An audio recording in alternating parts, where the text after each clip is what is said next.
ഭാഗവതാമൃത സത്രം. സത്രവേദിയിൽ നമ്മെ അനുഗ്രഹിച്ചും കൊണ്ട് അഡ്വക്കേറ്റ് TR രാമനാഥൻ അദ്ദേഹത്തിൻ്റെ പ്രഭാഷണത്തിനായി പ്രഭാഷണ പീഠത്തിങ്കൽ അദ്ദേഹത്തെ ഇപ്പോൾ പാലോന്നം ശ്രീജിത്ത് നമ്പൂതിരി പുഷ്പഹാരമണിയിച്ച് വേദിയിലേക്ക് സ്വീകരിക്കും. തൻ്റെ 15-ാം വയസ്സിൽ തുടങ്ങിയ ഈശ്വര സേവ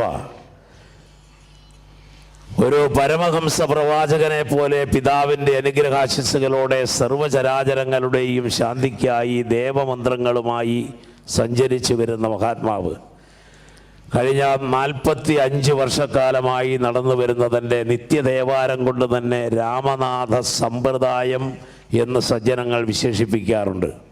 ഭാരതത്തിൽ ശ്രീമദ് ഭാഗവതത്തിൽ എത്രയോ ആചാര്യന്മാർക്ക് ഗുരുനാഥനാണ് രാമനാഥൻ സാർ.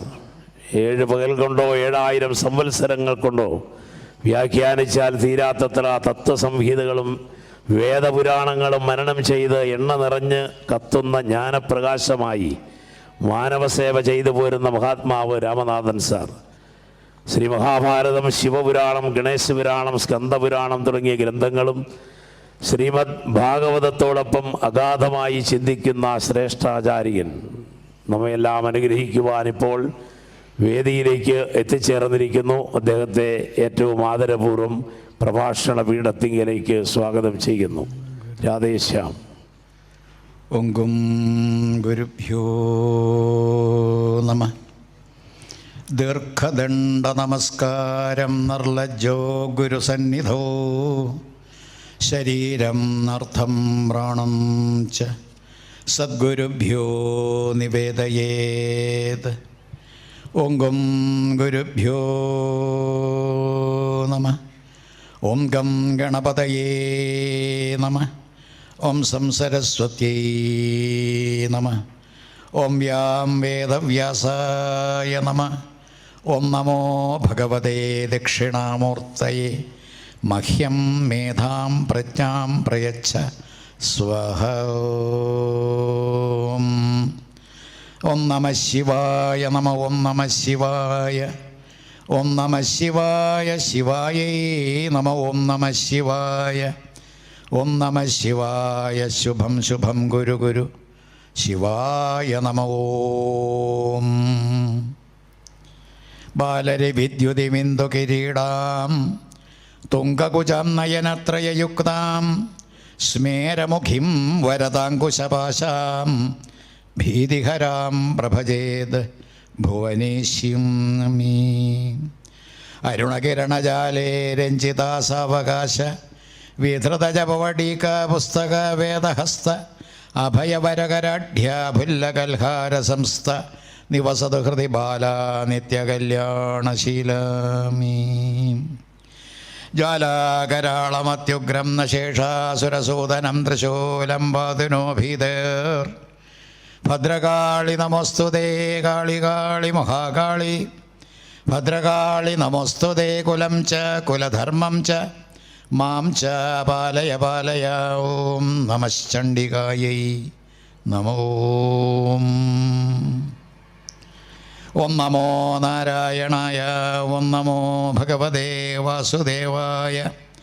ശ്രീകൃഷ്ണായ പരബ്രഹ്മണേ നമഃ. ഹരി ഓം. നാരായണാഖിലഗുരോ ഭഗവൻ നമസ്തേ. നാരായണാഖിലഗുരോ ഭഗവൻ നമസ്തേ. നാരായണാഖിലഗുരോ ഭഗവൻ നമസ്തേ. ശ്രീമദ് ഭാഗവതത്തിലെ ഏറ്റവും പ്രധാനപ്പെട്ടൊരു സന്ദർഭം ചതുശ്ലോകി ഭാഗവതം ഉരുത്തിരിയുന്ന വേദി. ഭാഗവതത്തിൻ്റെ ക്രക്സ് എന്ന് പറയുന്ന ഇത് മനസ്സിലാക്കാതെയാണ് ഇന്ന് നമ്മളെല്ലാവരും നെട്ടോട്ടം ഓടുന്നത്. പരീക്ഷിത്ത് എന്ന് പറയുന്നൊരു മഹാനുഭാവൻ, അദ്ദേഹം വാസ്തവത്തിൽ സാധിച്ചെടുത്ത ഞാൻ ബ്രഹ്മമാണ് എന്ന് പറയുന്നൊരു പദവി, അഹം ബ്രഹ്മ പരം ധാമ ബ്രഹ്മ അഹം പരമം പദം എന്ന് പറയുന്ന പദവി ആർജിച്ചെടുത്ത ഒരു സമ്പ്രദായം. പുരാണങ്ങളധികം എഴുതിയിട്ടും തൃപ്തി വരാതെ വേദം വ്യസിച്ച് നാലാക്കിയ വേദവ്യാസന് ആ ദുഃഖത്തിന് ഗ്ലാനിയിൽ നിന്ന് അറുതി കിട്ടാൻ വേണ്ടി, ശമനം ലഭിക്കാൻ വേണ്ടി ഭാഗവതം രചിച്ചു എന്ന് പറഞ്ഞുകൊണ്ട് ഓടിപ്പോകുന്നൊരു സമ്പ്രദായമാണ് നമ്മുടെ ഇടയിൽ ഇപ്പോൾ ഉള്ളത്. പ്രഥമസ്കന്ധത്തിൽ പ്രധാനപ്പെട്ടൊരു വിഷയം തന്നെ ഭാഗവത രചന 5, 6, 7 അധ്യായങ്ങളിലൂടെ കടക്കുമ്പോഴാണ് ഗ്ലാനി സംഭവിച്ചിരിക്കുന്ന ദുഃഖം കൊണ്ട് അങ്ങേറ്റം വീർപ്പ് മുട്ടുന്ന വേദവ്യാസർക്ക് നാരദൻ ഭാഗവതം ഉപദേശിച്ചു കൊടുക്കുന്നത്. ഇന്നിപ്പോൾ ഭാഗവതത്തിൻ്റെ ഉപദേശമെന്ന് പറഞ്ഞാൽ ഭാഗവതം വെറുതെ ഒരാൾ കയ്യിൽ ഇങ്ങനെ എടുത്തു കൊടുക്കുക, ഭാഗവതം ഉപദേശിക്കപ്പെട്ടു എന്നിങ്ങനെ ധരിക്കുക. ഏതൊരു മന്ത്രവും ദീക്ഷിക്കുന്ന പോലെ അല്ലെങ്കിൽ പുരസ്ചരണാദി ക്രിയകൾ നടത്തിക്കൊണ്ട് ആ മന്ത്രത്തിന് കൂടുതൽ സാഫല്യം നേടുവാനായിട്ട് കിണഞ്ഞ് പരിശ്രമിക്കുന്ന പോലെ ഭാഗവതത്തിനും തനതായ അതിൻ്റേതായിട്ടുള്ളൊരു ദീക്ഷാക്രമം അതുള്ളത് നാം വാസ്തവത്തിൽ വകവയ്ക്കാതെയാണ് ഇന്നെല്ലാം തന്നെ നാം ചെയ്തുകൊണ്ടിരിക്കുന്നത്. അതുകൊണ്ടാണ് വാസ്തവത്തിൽ തമിഴ്നാട്ടിലെ സ്റ്റാലിനും മറ്റും സനാതനധർമ്മം തുലയട്ടെ എന്ന് പറയുമ്പോൾ യാതൊരു ഖേദവുമില്ല. അത് ഏറ്റുപാടുന്ന കേരളീയരായാലും അല്ലെങ്കിൽ ഇതര സെമറ്റിക് മതങ്ങളുടെ വ്യക്തിത്വങ്ങളായാലും അവരെല്ലാവരും തന്നെ സനാതനധർമ്മം തുലയട്ടെ എന്ന് പറയുമ്പോൾ നമ്മളത് ഏറ്റുപാടാനും തയ്യാറാണ്. ഈ സനാതനം എന്ന് പറയുന്നൊരു വാക്ക് കടന്നുകൂടിക്കൊണ്ട് ചതുശ്ലോകി ഭാഗവതത്തിന് തത്തുല്യമായിട്ടുള്ളൊരു പ്രയോഗം നാം കാണുന്നത് ദേവി ഭാഗവതത്തിലാണ്. സർവം ഖല്ലിതം ബ്രഹ്മ എന്ന് പറയുന്ന മഹാവാക്യങ്ങളെ ചുവടുപിടിച്ചുകൊണ്ടുള്ള എല്ലാം ഈശ്വരമയം എന്ന് പറയുന്ന വാക്യത്തോടുകൂടി സർവം ഖല്ലിതമേവാകം നാന്യതസ്തി സനാതനം എന്ന് പറയുന്നത് ദേവി ഭാഗവതത്തിലാണ്. അവിടെയും സനാതനം എന്ന് പറഞ്ഞാൽ ചിരസ്ഥായിയായിട്ടുള്ളത്, ഒരിക്കലും നശിക്കാത്തത്, എപ്പോഴും ഒരുപോലെ നിലനിൽക്കുന്നത്, കേടുപാടുകൂടാതെ ജനിക്കുക മരിക്കുക എന്ന് പറയുന്ന പ്രതിഭാസങ്ങൾക്ക് ഇട ഇല്ലാത്ത അത്തരത്തിലുള്ളൊരു സംസ്കാരം നമ്മളുടേത് എന്ന് പറയുമ്പോൾ അത് എന്താണെന്ന് ചോദിച്ചാൽ സർവം ഖല്ലിതം ബ്രഹ്മ സർവം ഖല്ലിതം ഏവാഹം നാന്യതസ്തി സനാതനം. കിട്ടിയിരിക്കുന്ന ചുരുങ്ങിയ സമയം കൊണ്ട് ഇത് ഇരിക്കുന്ന ചുരുങ്ങിയ ജനങ്ങളിലേക്ക് കടത്തിവിടാൻ ഞാൻ ആഗ്രഹിക്കുകയാണ്. ആർക്കും വേണ്ടാത്തൊരു സാധനമാണ് ഈ ചതുശ്ലോകി. അത് വാസ്തവത്തിൽ വേദി കൊണ്ട് തന്നെ വ്യക്തമാണ്. ചതുശ്ലോകി മാത്രമല്ല, സത്യം പരം ധീമഹി ഘോരഘോരം പ്രശസ്തന്മാരായിട്ടുള്ള ഭാഗവത ആചാര്യന്മാർ പ്രസംഗിക്കുന്ന കേൾക്കാനായിട്ട് ശുഷ്കിച്ച സദസ്സാണ് പലയിടത്തും കാണുക. ഞാൻ പലരുടെയും ഈ പറയുന്ന സത്യം പരം ധീമഹിയുടെ വ്യാഖ്യാനം കേട്ടിട്ടുണ്ട്, അല്ലെങ്കിൽ വേദിയിൽ ആദ്യമായിട്ട് അവതരിപ്പിക്കുന്നത് കേട്ടിട്ടുണ്ട്. ആർക്കും വേണ്ട. അല്ലെങ്കിൽ സത്യം പരം ധീമഹി എന്ന് പറയുന്ന സത്തായിട്ടുള്ള സംഗതി എന്താണെന്ന് അറിയാനുള്ളൊരാഗ്രഹം പോലും നമ്മൾ വച്ചു പുലർത്തുന്നില്ല. അങ്ങനെയുള്ള സന്ദർഭത്തിലാണ് സർവം ഖല്ലിതമേവാഹം നാന്യതസ്തി സനാതനം. സനാതനം എന്ന് പറയുന്ന സദ്വസ്തു, പരമാർത്ഥ വസ്തു, വസ്തുത അത് എന്താണെന്ന് ചോദിച്ചാൽ വ്യക്തമായിട്ട് ഭാഗവതത്തിന് തനതായിട്ടുള്ളൊരു നിർദ്ദേശവും സന്ദേശവുമുണ്ട്. അത് ദേവീ ഭാഗവതത്തിലും കടത്തി വച്ചിട്ടുണ്ട് വേദവ്യാസരിൽ. ഇനി വേദവ്യാസ വിരചിതം എന്ന് പറയുന്ന ശിവപുരാണ സംഹിത പരിശോധിച്ചാലും അവിടെയും ഇതേ രീതിയിൽ തന്നെ വളരെ വ്യക്തമായിട്ടും സനാതനത്വം നമുക്കുണ്ടാക്കിയെടുക്കാനുള്ള വിദ്യ എല്ലാം ഞാൻ ആണ് എന്ന് ഉറപ്പിക്കലാണ്. ഇതാണ് സനാതനത്വം. എല്ലാം ഞാനാണ്. യോമാം പശ്യതി സർവത്ര. ഭഗവത്ഗീതയെല്ലാം തന്നെ ഉച്ചൈസ്തരം ഇങ്ങനെ ഉച്ചരിച്ചുകൊണ്ട് കടുത്ത പ്രഭാഷണങ്ങൾ നടത്തിക്കൊണ്ട് പോകുമ്പോഴും ശ്രദ്ധിക്കേണ്ടത് യോമാം പശ്യതി സർവത്ര സർവഞ്ചമയി പശ്യതി തസ്യാഹം ന പ്രണശ്യാമി സജമേന പ്രണശ്യതി. ഭഗവാൻ തന്നെ ആചാര്യസ്ഥാനത്ത് നിന്നുകൊണ്ട് മധ്യമപാണ്ഡവന് പറഞ്ഞു കൊടുക്കുന്ന ഈ വിദ്യ അല്ലെങ്കിൽ ഇത്തരത്തിലുള്ളൊരു ഉപദേശം ഞാൻ എല്ലാത്തിലുമുണ്ട് എന്നും എല്ലാം എന്നിലുണ്ട് എന്നും ആരാണോ ചിന്തിച്ചുറപ്പിക്കുന്നത് അവർക്ക് മരണമില്ല, അവർക്ക് നാശമില്ല, അവർക്ക് ചിരസ്ഥായിയായിട്ടുള്ള സനാതന ഭാവം കിട്ടുന്നു എന്ന്. എല്ലാത്തിലും ഞാനാണ്. ഇവിടെ ഒന്നുകൂടി കടത്തി ചിന്തിച്ചിട്ട് വിഷയത്തിലേക്ക് കിടക്കുകയായിരിക്കും നല്ലത്. ഞാനെന്ന് പറഞ്ഞാൽ ശുഷ്കിച്ച നാളും പേരുമുള്ള ഐഡൻറ്റിറ്റി കാർഡിൽ പടം എല്ലാം തന്നെ ഫോട്ടോ ഒട്ടിച്ചു വച്ചിരിക്കുന്ന വ്യക്തിയാണെന്ന് തെറ്റിദ്ധരിക്കാതെ ഞാനല്ല. എൻ്റെ ശരീരത്തെ ഞാൻ പുകഴ്ത്തിക്കൊണ്ട് അല്ലെങ്കിൽ അതിനെയെല്ലാം തന്നെ വളർത്തിക്കൊണ്ട് ആ ശരീരമാണ് ഞാനെന്ന് തെറ്റിദ്ധരിച്ചുകൊണ്ട് പോകുന്നതൊന്നും ഭാഗവതത്തിന് യോജിച്ചതല്ല. ശരീരത്തെ നിഷ്കരണം ത്യജിക്കാൻ വേണ്ടിയിട്ട് ശരീരത്തിൻ്റേതായിട്ടുള്ള ധർമ്മങ്ങളെല്ലാം തന്നെ ഉപേക്ഷിച്ച് സർവധർമ്മൻ പരിത്യജ്യ എന്ന് പറയുന്ന രീതിയിലിരിക്കുന്ന പരീക്ഷിത്താണ് ഇവിടെ മാതൃക. ശരീരത്തെ ത്യജിക്കുക. അപ്പോൾ ശരീരത്തിൽ നിന്ന് വ്യതിരിക്തമായിട്ട് എന്നെ കാണുക, എല്ലാത്തിലും എന്നിൽ എല്ലാവരെയും കാണുക എന്ന് പറയുന്ന രീതി അത് എപ്പോഴാണോ നമുക്ക് കിട്ടുന്നത് അപ്പോഴാണ് ഈ പറയുന്ന ചതുശ്ലോകി മനസ്സിലാക്കാൻ നമുക്ക് സാധിക്കുന്നത്. ഇപ്പോൾ പ്രസംഗിച്ചു പോകാമെന്ന് മാത്രം. അഹം ഏവാസം ഏവാഗ്രേ നാന്യന്റെ സദസത്പരം പശ്ചാത്തഹം യഥേതച്ചായോ അവശിഷ്യേത സ്വസ്മ്യഹം എന്ന് തുടങ്ങുന്ന ചതുശ്ലോകിയിലെ ആദ്യത്തെ ആ ശ്ലോകത്തിലൂടെ വാസ്തവത്തിൽ ഞാൻ ആദ്യമുണ്ട്, പണ്ടുണ്ട്, ഇപ്പോഴുമുണ്ട്, നാളെയും ഉണ്ടാകും, പ്രളയകാലത്തും അതിനു മുമ്പും ഞാൻ തന്നെയുള്ളൂ, പ്രളയാനന്തരവും ഞാൻ തന്നെയുള്ളൂ എന്ന് ഭഗവാൻ ബ്രഹ്മദേവനോട് പറയുന്ന ഉപദേശം ചതുശ്ലോകി എന്ന് പറയുന്ന ഭാഗവതത്തിലെ പ്രധാനപ്പെട്ട ഭാഗം നമ്മൾ മനസ്സിലാക്കുന്നത് വെറും ശുഷ്കിച്ച രീതിയിലാണ്. ഭഗവാന്റെ ഒരു വിഗ്രഹം ഇങ്ങനെ മെനഞ്ഞെടുത്ത് വച്ച്, ഭഗവാന്റെ പടം വച്ച്, ചതുർബാഹുസ്വരൂപനായിരിക്കുന്ന ഈശ്വരനെ പ്രതിഷ്ഠിച്ച്, അതാണ് പറഞ്ഞത്, അദ്ദേഹമാണ് പറഞ്ഞ ബ്രഹ്മാവിനോട് എന്ന് സങ്കല്പിച്ച്, അദ്ദേഹം പറഞ്ഞു ഞാൻ മാത്രമേ ഉള്ളൂ എന്ന് പറഞ്ഞതുകൊണ്ട് നീ മാത്രമേ ഉള്ളൂ എന്ന് പറഞ്ഞുകൊണ്ട് അത്തരത്തിൽ പോകുന്നതല്ല ഈ ചതുശ്ലോകി എന്നുള്ളത് ഉറപ്പിക്കുക.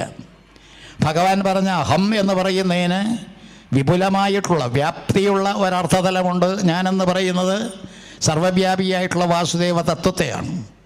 അതാണ് ഗീതയിൽ പറഞ്ഞത്, യോ മാം പശ്യതി സർവത്ര സർവഞ്ചമൈ പശ്യതി തസ്യാഹം ന പ്രണശ്യാമി സജമേന പ്രണശ്യതി.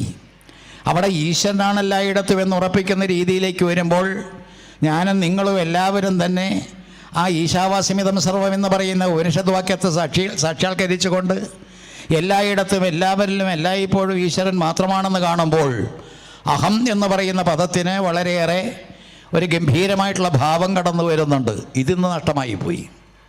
ഞാനെന്ന് പറയുന്ന ക്രിസ്ത്യാനിയായാലും മുസ്ലിമായാലും അതുപോലെ ഹിന്ദുവായാലും എല്ലാവരിലുമുള്ള അഹം എന്ന് പറയുന്നത് അഹങ്കാരത്തിൻ്റേതല്ല, ദേഹോഹം എന്നുള്ള ബുദ്ധിയല്ല, ഞാൻ ശരീരമാണെന്നുള്ള ആ ചിന്തയല്ല, ശരീരം വിട്ടിട്ട് ആത്മാവാണെന്നുള്ള ഭാവമാണ്.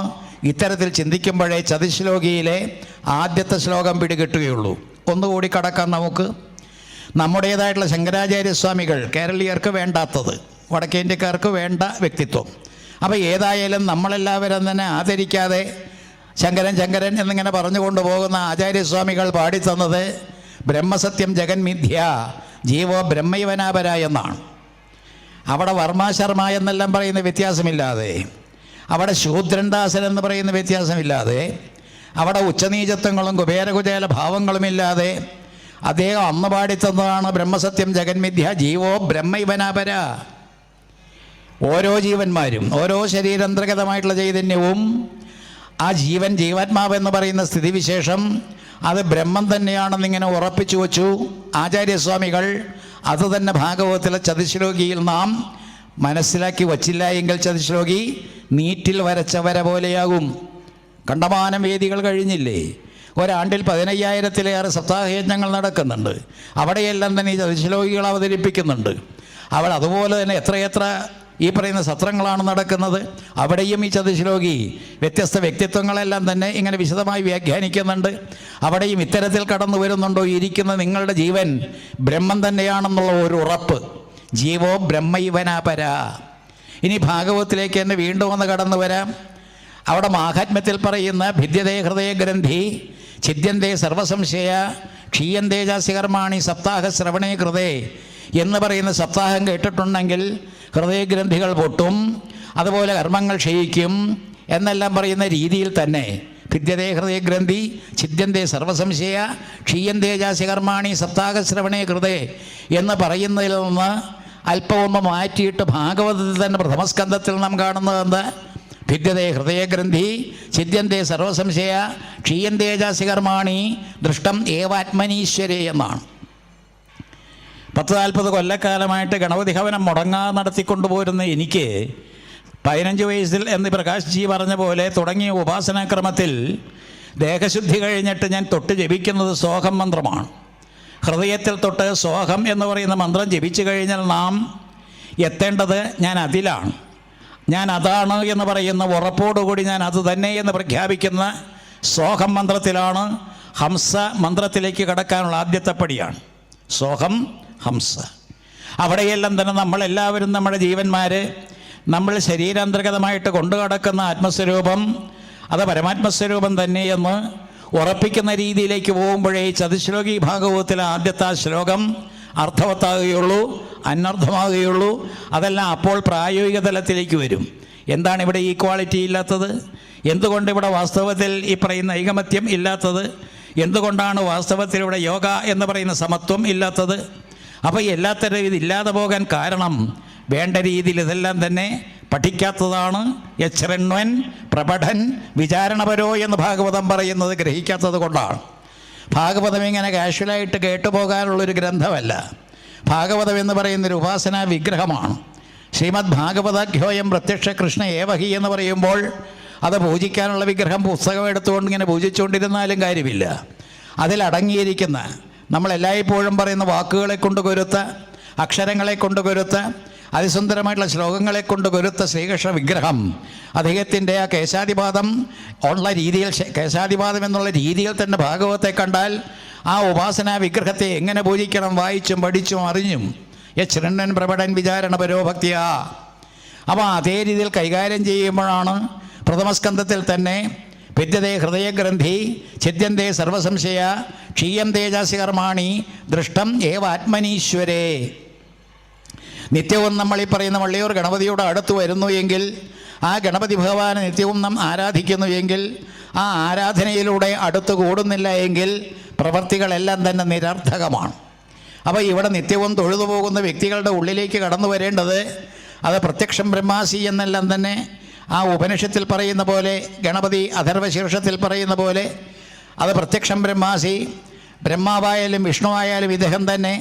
അദ്ദേഹം മൂലാധാരസ്ഥിതനാണ് എന്ന് പറഞ്ഞുകൊണ്ട്, അദ്ദേഹം പ്രണവസ്വരൂപനാണ് എന്ന് പറഞ്ഞുകൊണ്ട് കീർത്തനങ്ങൾ പാടുന്നു, മന്ത്രം നമ്മൾ ജപിക്കുന്നു, അല്ലെങ്കിൽ ഈ അഥർവശീർഷമെല്ലാം തന്നെ ഓതുന്നു.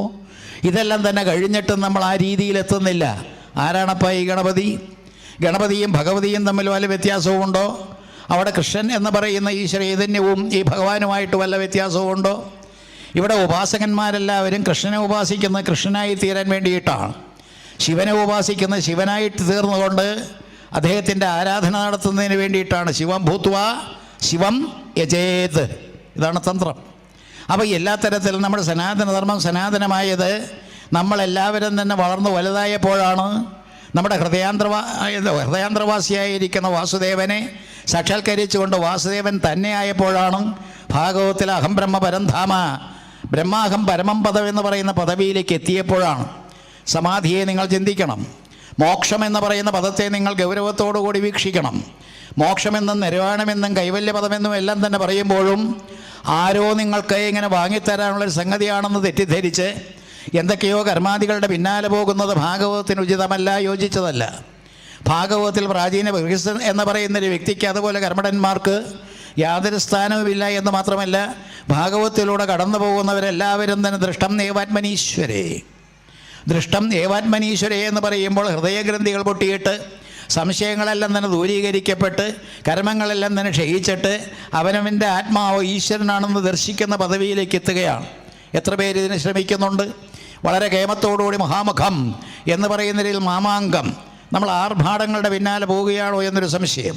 ഈ ആർഭാടങ്ങളെല്ലാം തന്നെ കാട്ടിക്കൂട്ടിയിട്ട് കിട്ടേണ്ട കാര്യങ്ങൾ കിട്ടാതെ ആധ്യാത്മിക തലത്തിൽ ഒട്ടും തന്നെ ഉണരാതെയും ഉയരാതെയും കുറേ കാര്യങ്ങൾ അനവധി പണം ചിലവഴിച്ചുകൊണ്ട്, അതിനെയൊക്കെ നമ്മൾ പറയുന്നത് എല്ലാ തരത്തിലും നമ്മൾ എക്സ്ട്രാവേഗൻ്റ് ആകുക, എല്ലാ തരത്തിലും പണം ചിലവഴിച്ചുകൊണ്ട് ധൂർത്തടിക്കുന്ന രീതി, അത് ആത്മാർത്ഥമായിട്ടുള്ളതല്ല. അതുകൊണ്ട് ആധ്യാത്മികത കിട്ടാനും പോകുന്നില്ല. അപ്പോൾ എല്ലാ തരത്തിലും ആധ്യാത്മികതയിലേക്ക് കടന്നു വരുമ്പോൾ പ്രഥമസ്കന്ധത്തിലെ ആദ്യത്തെ അധ്യായങ്ങളിലൂടെ കടക്കുമ്പോഴേ തന്നെ ഈശ്വരനെ പറ്റി പറഞ്ഞു തരുന്നത് തന്നെ യജ്ഞാനമദ്വയം ബ്രഹ്മേതി പരമാത്മേതി ഭഗവാൻ ഇതി ശബ്ദത എന്നാണ്. അപ്പോൾ ഏതൊരു അദ്വൈതജ്ഞാനമാണോ നമുക്ക് വേണ്ടത്, അദ്വൈതജ്ഞാനം, ആ അദ്വൈതജ്ഞാനത്തെയാണ് ഭഗവാൻ എന്ന് പറഞ്ഞത്. അദ്ദേഹത്തെയാണ് നമ്മൾ പരമാത്മാവെന്നും ഈ പറഞ്ഞ ബ്രഹ്മമെന്നും പറഞ്ഞത്. ആ അദ്വൈതജ്ഞാനം കൂട്ടി ഉറപ്പിക്കാൻ വേണ്ടിയിട്ടാണ് ചതുശ്ലോകി. അഹം ഏവാസമേവാഗ്രേ നാന്യദ്യ സദസത് പരം പശ്ചാത്തഹം യഥേതച്ച യോ അവശിഷ്യേത സോസ്മ്യഹം എന്ന് പറയുന്നിടത്ത് ഞാൻ അവശേഷിച്ച് കിടക്കുന്നു എന്ന് പറയുന്ന ആ ഈശ്വരതത്വത്തെ, ഞാൻ ഈ പറയുന്ന പ്രളയകാലത്തിന് മുമ്പുണ്ട് എന്ന് പറയുന്ന തത്വത്തെ, പ്രളയം കഴിഞ്ഞിട്ട് ഇവിടെ സൃഷ്ടികർമ്മങ്ങൾ നടക്കുമ്പോൾ സൃഷ്ടജാലങ്ങളിലൂടെ ഞാനിങ്ങനെ ഉണ്ട് എന്നിങ്ങനെ പറയുന്ന രീതിയിൽ ഒടുവിൽ സംഹരിക്കപ്പെട്ട് കഴിഞ്ഞാലും അവശേഷിച്ച് കിടക്കുന്നു ഞാനെന്ന് പറയുമ്പോൾ പരമാർത്ഥ വസ്തു എന്ന് പറയുന്ന ആ സത്യവസ്തു ഏതൊരു സത്യത്തെയാണോ ധ്യാനിച്ചത്, ചൈതന്യവത്തായ ആ ഈശ്വര സങ്കല്പത്തിൻ്റെ നിതാന്തമായിട്ടുള്ള ആ സ്ഥിതിയാണ് ഇവിടെ സൂചിപ്പിച്ചത്. അത് സനാതനം. അതാണ് വാസ്തവത്തിൽ ചതുശ്ലോകിയിലൂടെ കടന്നു വരുന്നത്. ഒന്നുകൂടി ഇതിൻ്റെ ബാക്ക്ഗ്രൗണ്ട് ഞാൻ ഇട്ട് തരാം. ബ്രഹ്മദേവൻ അന്ധാളിച്ചിങ്ങനെ ഇരിക്കുമ്പോഴാണ് അദ്ദേഹം ഈ നാളത്തിലൂടെ അല്ലെങ്കിൽ ഈ പറയുന്ന പത്മനാളി അത് പത്മത്തിൻ്റെ തണ്ടിലൂടെ, താമരയുടെ തണ്ടിലൂടെ, അതിൻ്റെ ഉള്ളിലൂടെ ഇങ്ങനെ താഴത്തേക്ക് അനവധി വർഷക്കാലം ഇങ്ങനെ സഞ്ചരിച്ചു എന്നാണ്. ഒന്നും പിടുത്തം കിട്ടാതെ ഒന്നും തിരിയാത്ത രീതിയിൽ വന്നപ്പോൾ അദ്ദേഹം അന്താളിച്ച് വീണ്ടും എന്താ ചെയ്യേണ്ടതെന്ന് അറിഞ്ഞുകൂടാതെ താഴത്തേക്കോ മുകളിലേക്കോ എന്നുള്ള രീതിയിൽ നിൽക്കുമ്പോഴാണ് അദ്ദേഹം തപ തപ എന്ന് കേട്ടു എന്ന് ഭാഗവതം. ത എന്ന് പറയുമ്പോൾ ക ഖ ഗ ഖ ങ ച ഛ ജ ഛ ഞ ട ഠ ഡ ഠ ന ത. അപ്പം ഇങ്ങനെ 16-ാമത്തേതും പിന്നെ 21-ാമത്തേത് പ. വ്യഞ്ജനാക്ഷരങ്ങളിൽ 16-ാമത്തേതും 21-ാമത്തേതും അക്ഷരങ്ങൾ കേട്ടു എന്ന് പറഞ്ഞതാണ് തപ തപ. അല്ലയോ ബ്രഹ്മാവേ, നീ തപിക്കണം, തപിച്ചെങ്കിൽ മാത്രമേ നിനക്ക് നിൻ്റെ വേരുകൾ തേടിയുള്ള യാത്രയ്ക്ക് എന്തെങ്കിലും ഫലമുണ്ടാവുകയുള്ളൂ. നീ ആരാണെന്നറിയണ്ടേ? അതിന് നീ അറിയണമെങ്കിൽ ഇങ്ങനെ തപസ്സനുഷ്ഠിക്കുക. ഒന്നുകൂടി കടത്തി ഞാൻ പറയാൻ ആഗ്രഹിക്കുന്നു. ഭാഗവതത്തിലൂടെ കടന്നു പോകുന്ന യഥാർത്ഥ ഭാഗവത പ്രേമി അന്വേഷിക്കുന്നത് കോഹം എന്ന് തന്നെയാണ്. ഞാൻ ആര്? ആ അന്വേഷണം ഈ പറയുന്ന പരീക്ഷിത്ത് മഹാരാജാവിൽ കാണാം. ഞാൻ അന്വേഷിക്കുന്ന ഈശ്വരൻ ഞാൻ തന്നെ എന്നുള്ള ബോധത്തിലേക്ക് എത്തുന്നത് കാണാം. ആ കോഹം എന്ന് പറഞ്ഞുകൊണ്ട് സ്വാഹത്തിലേക്ക് എത്തിയിട്ടാണ് അദ്ദേഹം ശരീരത്തെ ത്യജിക്കുന്നത്. തക്ഷകൻ വന്നില്ലേ? തക്ഷകൻ കഴിച്ചില്ലേ? മരണത്തെ അതിജീവിക്കാൻ അദ്ദേഹത്തിന് കഴിഞ്ഞോ? മരണം നിർബന്ധമായിട്ട് നടന്നില്ലേ? മരിക്കേണ്ട ചുമതല ജനിച്ചൊരു വ്യക്തിക്കുള്ളതാണ്. അപ്പോൾ മരിച്ചേ മതിയാവൂ. പക്ഷേ തക്ഷകൻ കടിക്കുന്നതിന് മറുമരുന്നായിട്ടൊന്നുമല്ല ഭാഗവതം. തക്ഷകൻ കടിക്കട്ടെ, എനിക്കെന്താണ് അതുകൊണ്ട് സംഭവിക്കാൻ പോകുന്നതെന്ന് ചോദിക്കാനാണ് ഭാഗവതം. മരണത്തിനെ സംബന്ധിച്ച് ഭീതിയില്ലാതെ, പേടിയില്ലാതെ, മരണം വന്നാൽ അതിൻ്റെ രണ്ട് കൈയും നീട്ടി സ്വീകരിക്കുന്ന രീതിയിലേക്ക് മനുഷ്യനെ ഭയരഹിതനാക്കുക എന്ന് പറയുന്ന പ്രവൃത്തി. കാരണം എന്താ? ഞാൻ എൻ്റെ ശരീരമല്ല. ദേഹോഹമെന്നുള്ള ബുദ്ധി എന്ന് നേരത്തെ പറഞ്ഞ പോലെ നമ്മളെല്ലാവരും ശരീരാഭിമാനികളാണ്. ശരീരത്തെ ഇങ്ങനെ പൊതിഞ്ഞ് സൂക്ഷിക്കുന്നു, ശരീരത്തെ വാസ്തവത്തിൽ താലോലിക്കുന്നു, പുന്നാരം അല്ലെങ്കിൽ താരാട്ടുപാടി ഇങ്ങനെ അതിനെ രസിപ്പിക്കുന്നു. ഈ രീതിയിലെല്ലാം തന്നെ പോകുമ്പോൾ ഈ ശരീരം ഞാനാണെന്നിങ്ങനെ ധരിച്ചുകൊണ്ട് തെറ്റായ മാർഗത്തിലൂടെ പോവുകയാണ്. ശരീരം ഞാനല്ല എന്ന് ഉറപ്പിക്കാനാണ് ഭാഗവതം. ഇന്ന് എന്നെപ്പോലുള്ള ആചാര്യന്മാർക്ക് എല്ലാവർക്കും അഹങ്കാരം മൂത്തിട്ട് വാസ്തവത്തിൽ എന്താണ് ചെയ്യേണ്ടതെന്ന് അറിഞ്ഞുകൂടാത്ത രീതിയിലാണ്. അഹങ്കാരശൂന്യമായിട്ടുള്ളൊരവസ്ഥയിൽ ഞാൻ കണ്ടിട്ടുള്ളത്, അപൂർവം ചിലരിൽ കണ്ടിട്ടുള്ള ഏറ്റവും പ്രഥമഘടനീയൻ നമ്മുടെ മള്ളിയൂർ തിരുമേനി തന്നെയാണ്. അദ്ദേഹത്തെ ചെറുപ്പം മുതൽ ഇങ്ങനെ കണ്ടെൻ്റെ പറവൂരും മറ്റും, അതുപോലെ 2004 ഒരു സത്രം നടത്തുമ്പോഴും വിനയാന്വിതനായിട്ട് അവിടെ വന്നു നിന്നുകൊണ്ട് കാര്യങ്ങളെല്ലാം തന്നെ ചെയ്തു തീർത്ത അദ്ദേഹത്തെ ഞാൻ ഓർക്കുകയാണ്. പക്ഷേ ഭാഗവതം കയ്യിലേക്ക് എടുത്താൽ എത്രമാത്രം അഹങ്കാരമാണ് വരുന്നത്. അഹങ്കാരം ഇവിടെ നിന്ന് തലയ്ക്ക് കയറിയിട്ട് അവർ പറയുന്നതോ ദക്ഷിണയുടെ കണക്കാണ് ആദ്യം. ഇന്ന് ഒരാൾ വിളിച്ചിട്ട് സപ്താഹം നടക്കുന്നതിന് എത്രയാണ് ദക്ഷിണ എന്ന് ചോദിച്ചു. അവിടെ ഫോൺ വച്ചോളാൻ പറഞ്ഞു. കാരണം വക്കീൽ പണിയിൽ നിന്ന് എനിക്ക് ആവശ്യമുള്ള കാശൊക്കെ എനിക്ക് കിട്ടുന്നുണ്ട്. അപ്പോൾ ഏതായാലും ഈ പറഞ്ഞ രീതിയിൽ സപ്താഹം നടത്തുന്നതിന് 2 ലക്ഷം രൂപ, അങ്ങനെ 7 ദിവസക്കാലം അവിടെ വന്ന് കൂത്താടുന്നതിന് 2.5 ലക്ഷം 3 ലക്ഷം എന്നെല്ലാം തന്നെ പറഞ്ഞുകൊണ്ട് സാധാരണക്കാർക്ക് നടത്താൻ പറ്റാത്തൊരു യജ്ഞമായിട്ട് ഇത് പരിണമിക്കാൻ കാരണം എന്താ? ഈ ആർത്തി. ഇതെല്ലാം തന്നെ ശരീരബാധ കൊണ്ടുണ്ടായതാണ്. ശരീരം എന്ന് പറയുന്നത് എന്താണെന്നും ആത്മാവ് എന്താണെന്നും ആ ആത്മസ്വരൂപനായിട്ടുള്ള ഈശ്വരൻ തന്നെയാണ് താനെന്നും ആ ദേഹോഹമെന്നുള്ള ബുദ്ധി മനുഷ്യർക്ക് മോഹമാതാവാണോ എന്നും അങ്ങനെ മായാജന്യമായിരിക്കുന്ന വികാരങ്ങൾക്ക് അടിപ്പെടാതെ അതിനെ അതിജീവിച്ചുകൊണ്ട് വേണം മുന്നോട്ട് പോകാനെന്നും നിശ്ചയിച്ചു കൊണ്ടല്ലേ പ്രകൃതിയെ അതിജീവിച്ചുകൊണ്ട് പുരുഷനെ തേടുന്ന വേദവ്യാസൻ എന്ന് പറയുന്ന മഹാനുഭാവൻ ആ ധ്യാനനിരതമായിട്ടുള്ള അവസ്ഥയിൽ ഭാഗവതം രചിച്ചത്. 5, 6, 7 പ്രഥമസ്കന്ധം ആ അധ്യായങ്ങളിലൂടെ കടന്നു പോകുമ്പോൾ ധ്യാനനിരതനായിട്ടിരിക്കുന്ന വേദവ്യാസരെ പ്രകൃതിയെ കണ്ടു. പ്രകൃതിയെ അതിജീവിച്ചുകൊണ്ട് എങ്ങനെ പുരുഷനെ കണ്ടുപിടിക്കാം, അല്ലെങ്കിൽ ഈശ്വരൻ്റെ അടുത്തേക്ക് എങ്ങനെ എത്താമെന്ന്. അങ്ങനെ ഈശ്വരൻ്റെ അടുത്തേക്ക് എത്തുമ്പോൾ അദ്ദേഹത്തിന് ഒടുവിൽ മനസ്സിലായി ഈശ്വരൻ താൻ തന്നെ, തന്നിലടങ്ങിയിരിക്കുന്ന ജീവചൈതന്യം തന്നെയാണ് ഈശ്വര ചൈതന്യം എന്ന് മനസ്സിലാക്കാൻ അദ്ദേഹത്തിന് ഭാഗവതം രചിച്ച് ഇത്തരത്തിൽ നമ്മളെ പ്രേരിപ്പിക്കേണ്ടി വന്നു. പിന്നാലെ വന്നിട്ടുള്ള മഹാനുഭാവന്മാരായിട്ടുള്ള ഭക്തജനങ്ങൾ അവർ ഒരിക്കലും അലട്ടിലും അങ്കലാപ്പിലും പെടരുത്, ഈ പറയുന്ന സംസാരമെന്ന് പറയുന്ന നശിപ്പിക്കുന്ന ആ കെട്ടുപാടുകളിലേക്ക് പോകരുത് എന്ന് കരുതിക്കൊണ്ട് തന്നെയാണ് ഈ പറയുന്ന ഭാഗവതം രചിച്ചത്. അവിടെയും പ്രകൃതിയെ അതിജീവിച്ചുകൊണ്ട് അതിസുന്ദരമായിരിക്കുന്ന ഈശ്വരഭാവത്തെ കണ്ടെത്തുക, അതുമായിട്ട് ഒട്ടിപ്പിടിക്കുക, അതുകൊണ്ട് ചേർന്ന് സംയോഗമോ അല്ലെങ്കിൽ സായുജ്യമോ എന്ന് പറയുന്നൊരു പദവിയിലേക്ക് എത്തുക. അതിനു വേണ്ടിയിട്ടാണ് ഈ പറയുന്ന ചതുശ്ലോകി. ബ്രഹ്മദേവൻ വാസ്തവത്തിൽ കിണഞ്ഞു പരിശ്രമിച്ച താഴത്തേക്ക് പോകാൻ നോക്കിയിട്ട് വേരുകൾ തേടിയിട്ടുള്ള യാത്രയ്ക്ക് ഇടയ്ക്ക് വിരാമം ഇടേണ്ടി വന്നു. തിരിച്ചു പോന്നു ഈ തപാതപ എന്ന് പറയുന്ന പ്രയോഗം കേട്ടിട്ട്. അങ്ങനെ പത്മത്തിൽ വന്നിരുന്നുകൊണ്ട് തപസ്സനുഷ്ഠിച്ച അദ്ദേഹത്തിന് ഭഗവാൻ പ്രത്യക്ഷനായിട്ട് ഉപദേശിച്ചു കൊടുക്കുന്നു 4 ശ്ലോകങ്ങളെന്നാണ് കഥ.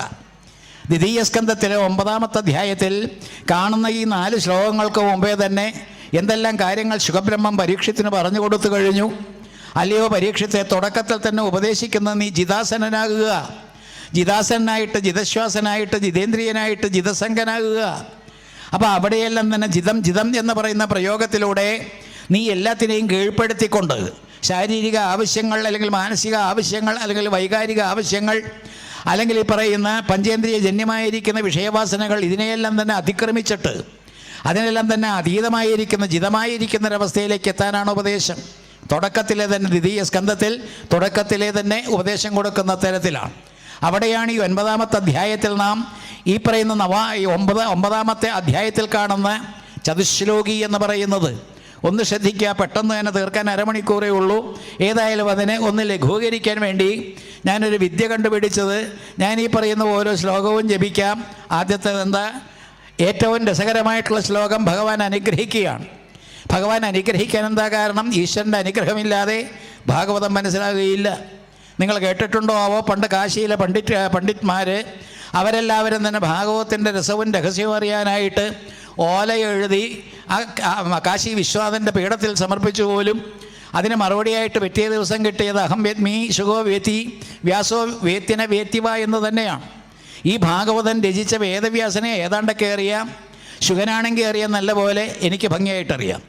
അപ്പോൾ ഈ പറയുന്ന ശിവപെരുമാൾ ഏതൊരു കാശി പറയുന്ന കാശി വിശ്വനാഥനാണോ അദ്ദേഹത്തിന് സർവജ്ഞനായതുകൊണ്ട് എല്ലാം അറിയാം. ശുഖബ്രഹ്മം സാക്ഷാൽ ശിവപെരുമാൾ തന്നെ ആയതുകൊണ്ട്, നഗ്നനായതുകൊണ്ട്, അഗ്നിസ്വരൂപനായതുകൊണ്ട്, പ്രകൃതിക്ക് അതീതമായിരിക്കുന്ന ബ്രഹ്മസ്വരൂപനായതുകൊണ്ട് അദ്ദേഹത്തിനും അറിയാം. അപ്പോൾ ഇത് ചിന്തിക്കേണ്ട ഒരു വിഷയമാണ്. അവർക്ക് രണ്ടുപേർക്കും അറിയാം, വേദവ്യാസനെ ഏതാണ്ടൊക്കെ അറിയാമെന്ന്. അപ്പോൾ എഴുതി വച്ച കഥാകൃത്തുക്കൾ, തിരക്കഥാകൃത്തുക്കൾ എന്തൊക്കെയോ നോക്കി ഇങ്ങനെ പടച്ചുവിടുന്ന രീതിയാണ് ഇതെന്ന് വന്നു. വേദവ്യാസനെ കണ്ടിട്ട് ഗംഗയിൽ കുളിച്ചുകൊണ്ടിരുന്ന സ്ത്രീകളെല്ലാവരും തന്നെ ഓടി മറച്ചു നിന്നു. പക്ഷേ ശുഖബ്രഹ്മം ആദ്യം അതിലൂടെ പോയിട്ട് ആർക്കും ഒരു വികാരവും ഉണ്ടായില്ല, യാതൊരു പ്രതികരണവും ഉണ്ടായില്ല. ശുദ്ധമായിട്ടുള്ള അന്തരീക്ഷത്തിൽ അവർ കുളിച്ചുകൊണ്ട് തന്നെ നിന്നു. യാതൊരു ഭാവവ്യത്യാസവും ഉണ്ടായില്ല. കാരണം പറയുന്നുണ്ട്, ഈ ശുഖബ്രഹ്മം എന്ന് പറയുന്നത് ആച്ഛാദനം ചെയ്യാത്ത, അല്ലെങ്കിൽ ശരീരത്തെ ഇങ്ങനെ പുതപ്പിക്കാത്ത, ശരീരത്തെ നഗ്നമായി ഇട്ടുകൊണ്ട് തന്നെ നടക്കുന്ന ബ്രഹ്മസ്വരൂപമായതുകൊണ്ട് ആ സ്ത്രീകൾക്ക് യാതൊരു പേടിയും യാതൊരു അറപ്പും വെറുപ്പും തോന്നിയില്ല. പക്ഷേ പിന്നാലെ ഈ വസ്ത്രധാരണം നടത്തിക്കൊണ്ട് പുതച്ചുകൊണ്ട് വരുന്ന വേദവ്യാസനെ കണ്ടപ്പോൾ ഓടി ഒളിച്ചു ഈ പറയുന്ന ശ്രീരത്നങ്ങളെന്നാണ്. അവിടെയെല്ലാം തന്നെ മനോഭാവം ചിന്തിച്ചു നോക്കൂ. ശരീരമെന്ന് പറയുന്ന ഒരു ബാധയായിട്ടോ അല്ലെങ്കിൽ അതിനെ കെട്ടിപ്പിടിക്കുന്ന രീതിയിൽ നിന്നോ ഈ വേദവ്യാസൻ മാറിയിട്ടില്ല ഭാഗവതം രചിച്ചിട്ടും. പക്ഷേ അദ്ദേഹത്തിൻ്റെ സന്തതിയായിട്ട് അരണിക്കോലുകൾ കടയുമ്പോൾ അതിൻ്റെ ഇടയിലുണ്ടായ അഗ്നിയിൽ ജനിച്ച ഈ ബ്രഹ്മസ്വരൂപനായിട്ടുള്ള ശുഖബ്രഹ്മം അദ്ദേഹം വാസ്തവത്തിൽ സിദ്ധനും യോഗ്യനും ആത്മസ്വരൂപനുമായതുകൊണ്ട് അദ്ദേഹത്തിന് ആച്ഛാദനമില്ല. അദ്ദേഹം നഗ്നനായിട്ട് നടക്കുന്നു എന്ന്. നിങ്ങൾ രമണ മഹർഷിയെ പറ്റി കേട്ടിട്ടില്ലേ? നഗ്നൻ എന്ന് പറയാൻ നിവർത്തിയില്ല എങ്കിൽ കൂടി അദ്ദേഹം കൗപീനധാരിയാണ്. കൗപീനം മാത്രം ശരീരത്തിൽ വേറൊന്നും മറച്ചു വയ്ക്കാത്ത രീതിയിലുള്ള അദ്ദേഹമാണ്. ഞാൻ ആര് എന്ന് ചോദിച്ചുകൊണ്ട് തുടങ്ങിയത് എൻ്റെ സാധന, കോഹമെന്ന് ചോദിച്ചുകൊണ്ട് സോഹത്തിലെത്തിയത് അദ്ദേഹമാണ്. അതുപോലെ എത്രയെത്ര സുഹൃത്തികളാണ് ഭാരതവർഷത്തിൽ എന്നെ അന്വേഷിച്ചുകൊണ്ട്, എന്നെ അന്വേഷിച്ച് കിട്ടിയാൽ ഈശ്വരനെ കിട്ടുമെന്നുള്ള വ്യക്തമായിട്ടുള്ള ധാരണയുള്ള എത്രയെത്ര മഹർഷീശ്വരന്മാരാണ് നമ്മുടെ ഈ പറയുന്ന ഭാരതവർഷത്തിൽ ജനിച്ചതും നമുക്ക് ഉപദേശം നൽകിയതും. അതുപോലെ തന്നെ ഇവിടെയും ചിന്തിക്കണം, അഹം ഏവാസമേവാഗ്രേ. പണ്ട് ഞാനുണ്ട് എന്ന് പറയുമ്പോൾ ജനിക്കുന്നതിന് മുമ്പ് ഞാനുണ്ട്. ഒന്നുകൂടി നമ്മൾ ഓരോരുത്തരും നമ്മുടെ ജീവിതത്തിലേക്ക് കടന്നു നോക്കൂ. അമ്മയുടെ ഗർഭപാത്രത്തിൽ കടക്കുന്നതിന് മുമ്പ് ഞാനുണ്ട് എന്ന് തന്നെ. അപ്പോൾ ചതുശ്ലോകി ഭാഗവതം വേറൊരു രീതിയിൽ, വേറൊരു മാനദണ്ഡത്തിൽ, അല്ലെങ്കിൽ വേറൊരു പേഴ്സ്പെക്റ്റീവ് വീക്ഷണകോണിലൂടെ നിങ്ങൾ നോക്കണം. നമ്മളെല്ലാവരും തന്നെ അമ്മയുടെ ഗർഭപാത്രത്തിലേക്ക് ഇങ്ങനെ പ്രവേശിച്ചു. ഞാൻ നിങ്ങളോട് ചോദിക്കുകയാണ്, നിങ്ങൾ വാസ്തവത്തിൽ ജനിക്കാൻ കാരണക്കാർ നിങ്ങളാണോ അച്ഛനമ്മമാരാണോ എന്ന് ചോദിച്ചാൽ വ്യക്തമായിട്ടുള്ള മറുപടി പറയണം. ജ്യോതിഷം പറയുന്ന രീതിയിലല്ല. കുട്ടിയുടെ ജാതകം നിശ്ചയിക്കുമ്പോൾ അച്ഛൻ്റെ കുറവ് അമ്മയുടെ കുറവ്, ഈ കുട്ടിയുടെ കുറവ് കൊണ്ട് അച്ഛൻ അവരെല്ലാം തന്നെ ആയുസ് ഇങ്ങനെ നിർണ്ണയിക്കുന്ന രീതിയൊന്നുമല്ല. ഈ അമ്മയുടെ ഗർഭപാത്രത്തിൽ കയറിയത് ഞാനാണ്. ഞാൻ എന്തുകൊണ്ട് കയറി എന്ന് ചോദിച്ചാൽ നവദ്വാരങ്ങളുള്ള പുരത്തിൽ അത് കണ്ടിട്ട് കയറിയതാണ്. നവദ്വാരങ്ങളുള്ള പുരമെന്ന് പറയുന്ന കൊട്ടാരം കണ്ടിട്ട് ഞാൻ ഭ്രമിച്ചുപോയി. ഞാൻ ഈ പറയുന്ന മാനസേരസിൽ നിന്ന് പോന്നതാണ്. വടക്ക് മാനസേരസിൽ നിന്ന് പോന്നിട്ട് ഇത്തരത്തിൽ ഗർഭപാത്രത്തിൻ്റെ സുന്ദര അവസ്ഥ കണ്ടിട്ട് അതിൻ്റെ ഉള്ളിലുള്ള എംബ്രിയോയിലേക്ക് പിടച്ചു കയറിയതാണ്. ഞാൻ കുടിയേറിയതാണ്. അപ്പോൾ ജനിച്ചതാരാ? ഞാൻ ജനിപ്പിച്ചതാണ് വാസ്തവത്തിൽ ആരെ? പുരഞ്ജനൻ, പുരഞ്ജനി എന്നെല്ലാം തന്നെ ചതുർത്ഥ സ്കന്ധത്തിൽ നിങ്ങൾ കേൾക്കും. നാളത്തെ വിഷയങ്ങളാണ്. അപ്പോൾ എന്നിരുന്നാലും ഇത്തരത്തിൽ പുരത്തെ ജനിപ്പിക്കുക, പുരത്തിൽ കടന്നുകൂറുക, അതിനെ ചൈതന്യവത്താക്കുക, അതിനെ ചൈതന്യവത്താക്കുന്ന രീതിയിലേക്ക് ഞാൻ മാറിയപ്പോൾ ഞാൻ വാസ്തവത്തിൽ ജനിച്ചു എന്ന് പറയുന്നു. ഞാൻ ജനിപ്പിക്കുകയാണ് ചെയ്തത്. ഞാൻ ശരീരത്തിൽ കയറുകയാണ് ചെയ്തത്. ആ കയറിയ സംഗതിയും ചതുശ്ലോകിയിൽ കാണാം. കയറുന്നതിന് മുമ്പ് നിങ്ങൾ എവിടെയായിരുന്നു? അച്ഛൻ്റെ ബീജമായിരുന്നു, അമ്മയുടെ അണ്ടമായിരുന്നോ എന്ന് ചോദിച്ചാൽ അവിടെയും നിങ്ങൾ രണ്ടുപേരുടെയും കൂട്ടത്തിൽ നിന്ന് ഇങ്ങനെ പോന്നിട്ട് ശരീരാന്തർഗതമായിട്ടുള്ള ഗർഭപാത്രത്തിൽ കയറി അവിടെ വാസ്തവത്തിൽ സംയോജനം നടന്ന് കുട്ടി ജനിച്ചു എന്ന് പറയുന്ന ആധുനിക ശാസ്ത്രത്തിനെല്ലാം തന്നെ വ്യത്യസ്തമായിട്ട് ഞാൻ വാസ്തവത്തിൽ കയറിയതാണ്. ഞാൻ അച്ഛനമ്മമാരുടെ ഈ സങ്കലനമെല്ലാം തന്നെ വാസ്തവത്തിൽ അതൊരു സന്ദർഭം സൃഷ്ടിക്കുക മാത്രമേ ഉള്ളൂ. അതുകൊണ്ട് സംജാതമാകുന്ന ഒരു എംബ്രിയോ എന്ന് പറയുന്ന ഒരു കൂട്ടിലേക്ക് ഞാൻ കയറിയതാണ്, ഞാൻ പ്രവേശിച്ചതാണ്. ആ പ്രവേശിക്കുന്ന രീതി ഇവിടെയും കാണാം. അപ്പോൾ ഞാനാരാ? ഞാനെന്ന് പറയുന്ന ജീവാത്മാവ്, ഞാനെന്ന് പറയുന്ന ആത്മസ്വരൂപം, ഞാനെന്ന് പറയുന്ന അതിസൂക്ഷ്മമായിരിക്കുന്നൊരവസ്ഥ, ഞാനൊരു ശരീരം കണ്ടപ്പോൾ അതിനകത്തേക്ക് കയറിയെന്ന്. അപ്പം ഞാൻ പണ്ടില്ലേ അമ്മയുടെ ഗർഭപാത്രത്തിൽ ഇപ്രകാരം കയറുന്നതിന് മുമ്പ്, നവദ്വാരങ്ങളുടെ പുരത്തിൽ കയറുന്നതിന് മുമ്പ് ഞാൻ ഉണ്ട് എന്ന് വ്യക്തം അവിടെയും. ഇനി അത് കഴിഞ്ഞിട്ട് പുറത്തേക്ക് വന്ന് ജീവിച്ചു കഴിഞ്ഞാൽ അല്ലെങ്കിൽ ജനിച്ചു കഴിഞ്ഞാൽ ജീവിക്കുന്ന സന്ദർഭത്തിൽ ഞാനില്ലേ? ഞാനുണ്ട്. അതുതന്നെയാണ് ഇവിടെ പറയുന്നത്. മരിച്ചു കഴിഞ്ഞാലില്ലേ? ഉണ്ട്. മരിച്ചു കഴിഞ്ഞാൽ ഞാനിവിടെ പോയി എൻ്റെ ശരീരത്തെ ഉപേക്ഷിച്ചുകൊണ്ട് കാരണശരീരം സൂക്ഷ്മശരീരം എന്ന് പറയുന്ന എല്ലാത്തിനെയും വിട്ടിട്ട് ഞാൻ എൻ്റെ ആത്മഭാവത്തിലേക്ക് തന്നെ കടക്കും. യാതൊരു സംശയവും ഇല്ല. നമ്മുടെ കർമ്മം കൊണ്ട്, പ്രാരബ്ധം കൊണ്ട് നമ്മൾ ചെയ്തു പോരുന്ന ഓരോരോ പ്രവൃത്തികൾ കൊണ്ട് ഓരോരോ തരത്തിൽ ജന്മമെടുക്കാൻ കാരണമാകുന്നു എന്നുള്ളത് കവിഞ്ഞ് ഭാഗവതം മറ്റൊന്നും പറയുന്നില്ല. തൃണജളൂക ന്യായം ഭാഗവതത്തിൻ്റേതാണ്. ഈ തൃണജളൂക ന്യായം കൊണ്ട് നീ വാസ്തവത്തിൽ ഈ ശരീരം വിട്ടുപോയാൽ വേറെ ശരീരത്തെ സ്വീകരിക്കാൻ എന്തേ കാരണം? നിങ്ങളുടെ കർമ്മബദ്ധത. ഏതെങ്കിലും കർമ്മത്തോട് ബന്ധിച്ച് നിങ്ങൾ കാലം കഴിച്ചു കൂട്ടിയാൽ തീരാത്തിടത്തോളം കാലം പട്ടിയോ പൂച്ചയോ പുഴുവോ ആയിട്ടിങ്ങനെ ജനിക്കാൻ ഇടവരുന്നത് നിങ്ങളുടെ കർമ്മമായിട്ടുള്ള ബന്ധം കൊണ്ടാണ്. അതുതന്നെ ഈ ഭാഗവത്തിലൊരു ലക്ഷണമാണല്ലോ കർമ്മവാസന. ഊതി എന്ന് പറയുന്ന കർമ്മവാസന സപ്തമസ്കന്ധത്തിലേത്. അപ്പോൾ അത്തരത്തിലുള്ള ചിന്താഗതി വരുമ്പോൾ ഇവിടെയും ഇന്നലെയും ഞാനുണ്ട്, ഇന്നും ഞാനുണ്ട്, നാളെയും ഞാനുണ്ട്. ഒന്നുകൂടി ആ ചിന്തയിലേക്ക് ഒരു ആദ്യത്തെ ശ്ലോകത്തിൽ ഇന്നലെയും ഞാനുണ്ട്, അതായത് ഭൂതകാലത്തിൽ, ഇന്നും ഞാനുണ്ട് വർത്തമാനകാലത്തിൽ, നാളെയും ഞാനുണ്ട് ഭാവി കാലത്തിൽ എന്നുള്ള മട്ടിലേക്ക് ഈ പറയുന്ന ശ്ലോകത്തെ ഒന്ന് ചിന്തിച്ചു നോക്കൂ. പണ്ടേ ഉള്ളവനാണ് ഞാൻ.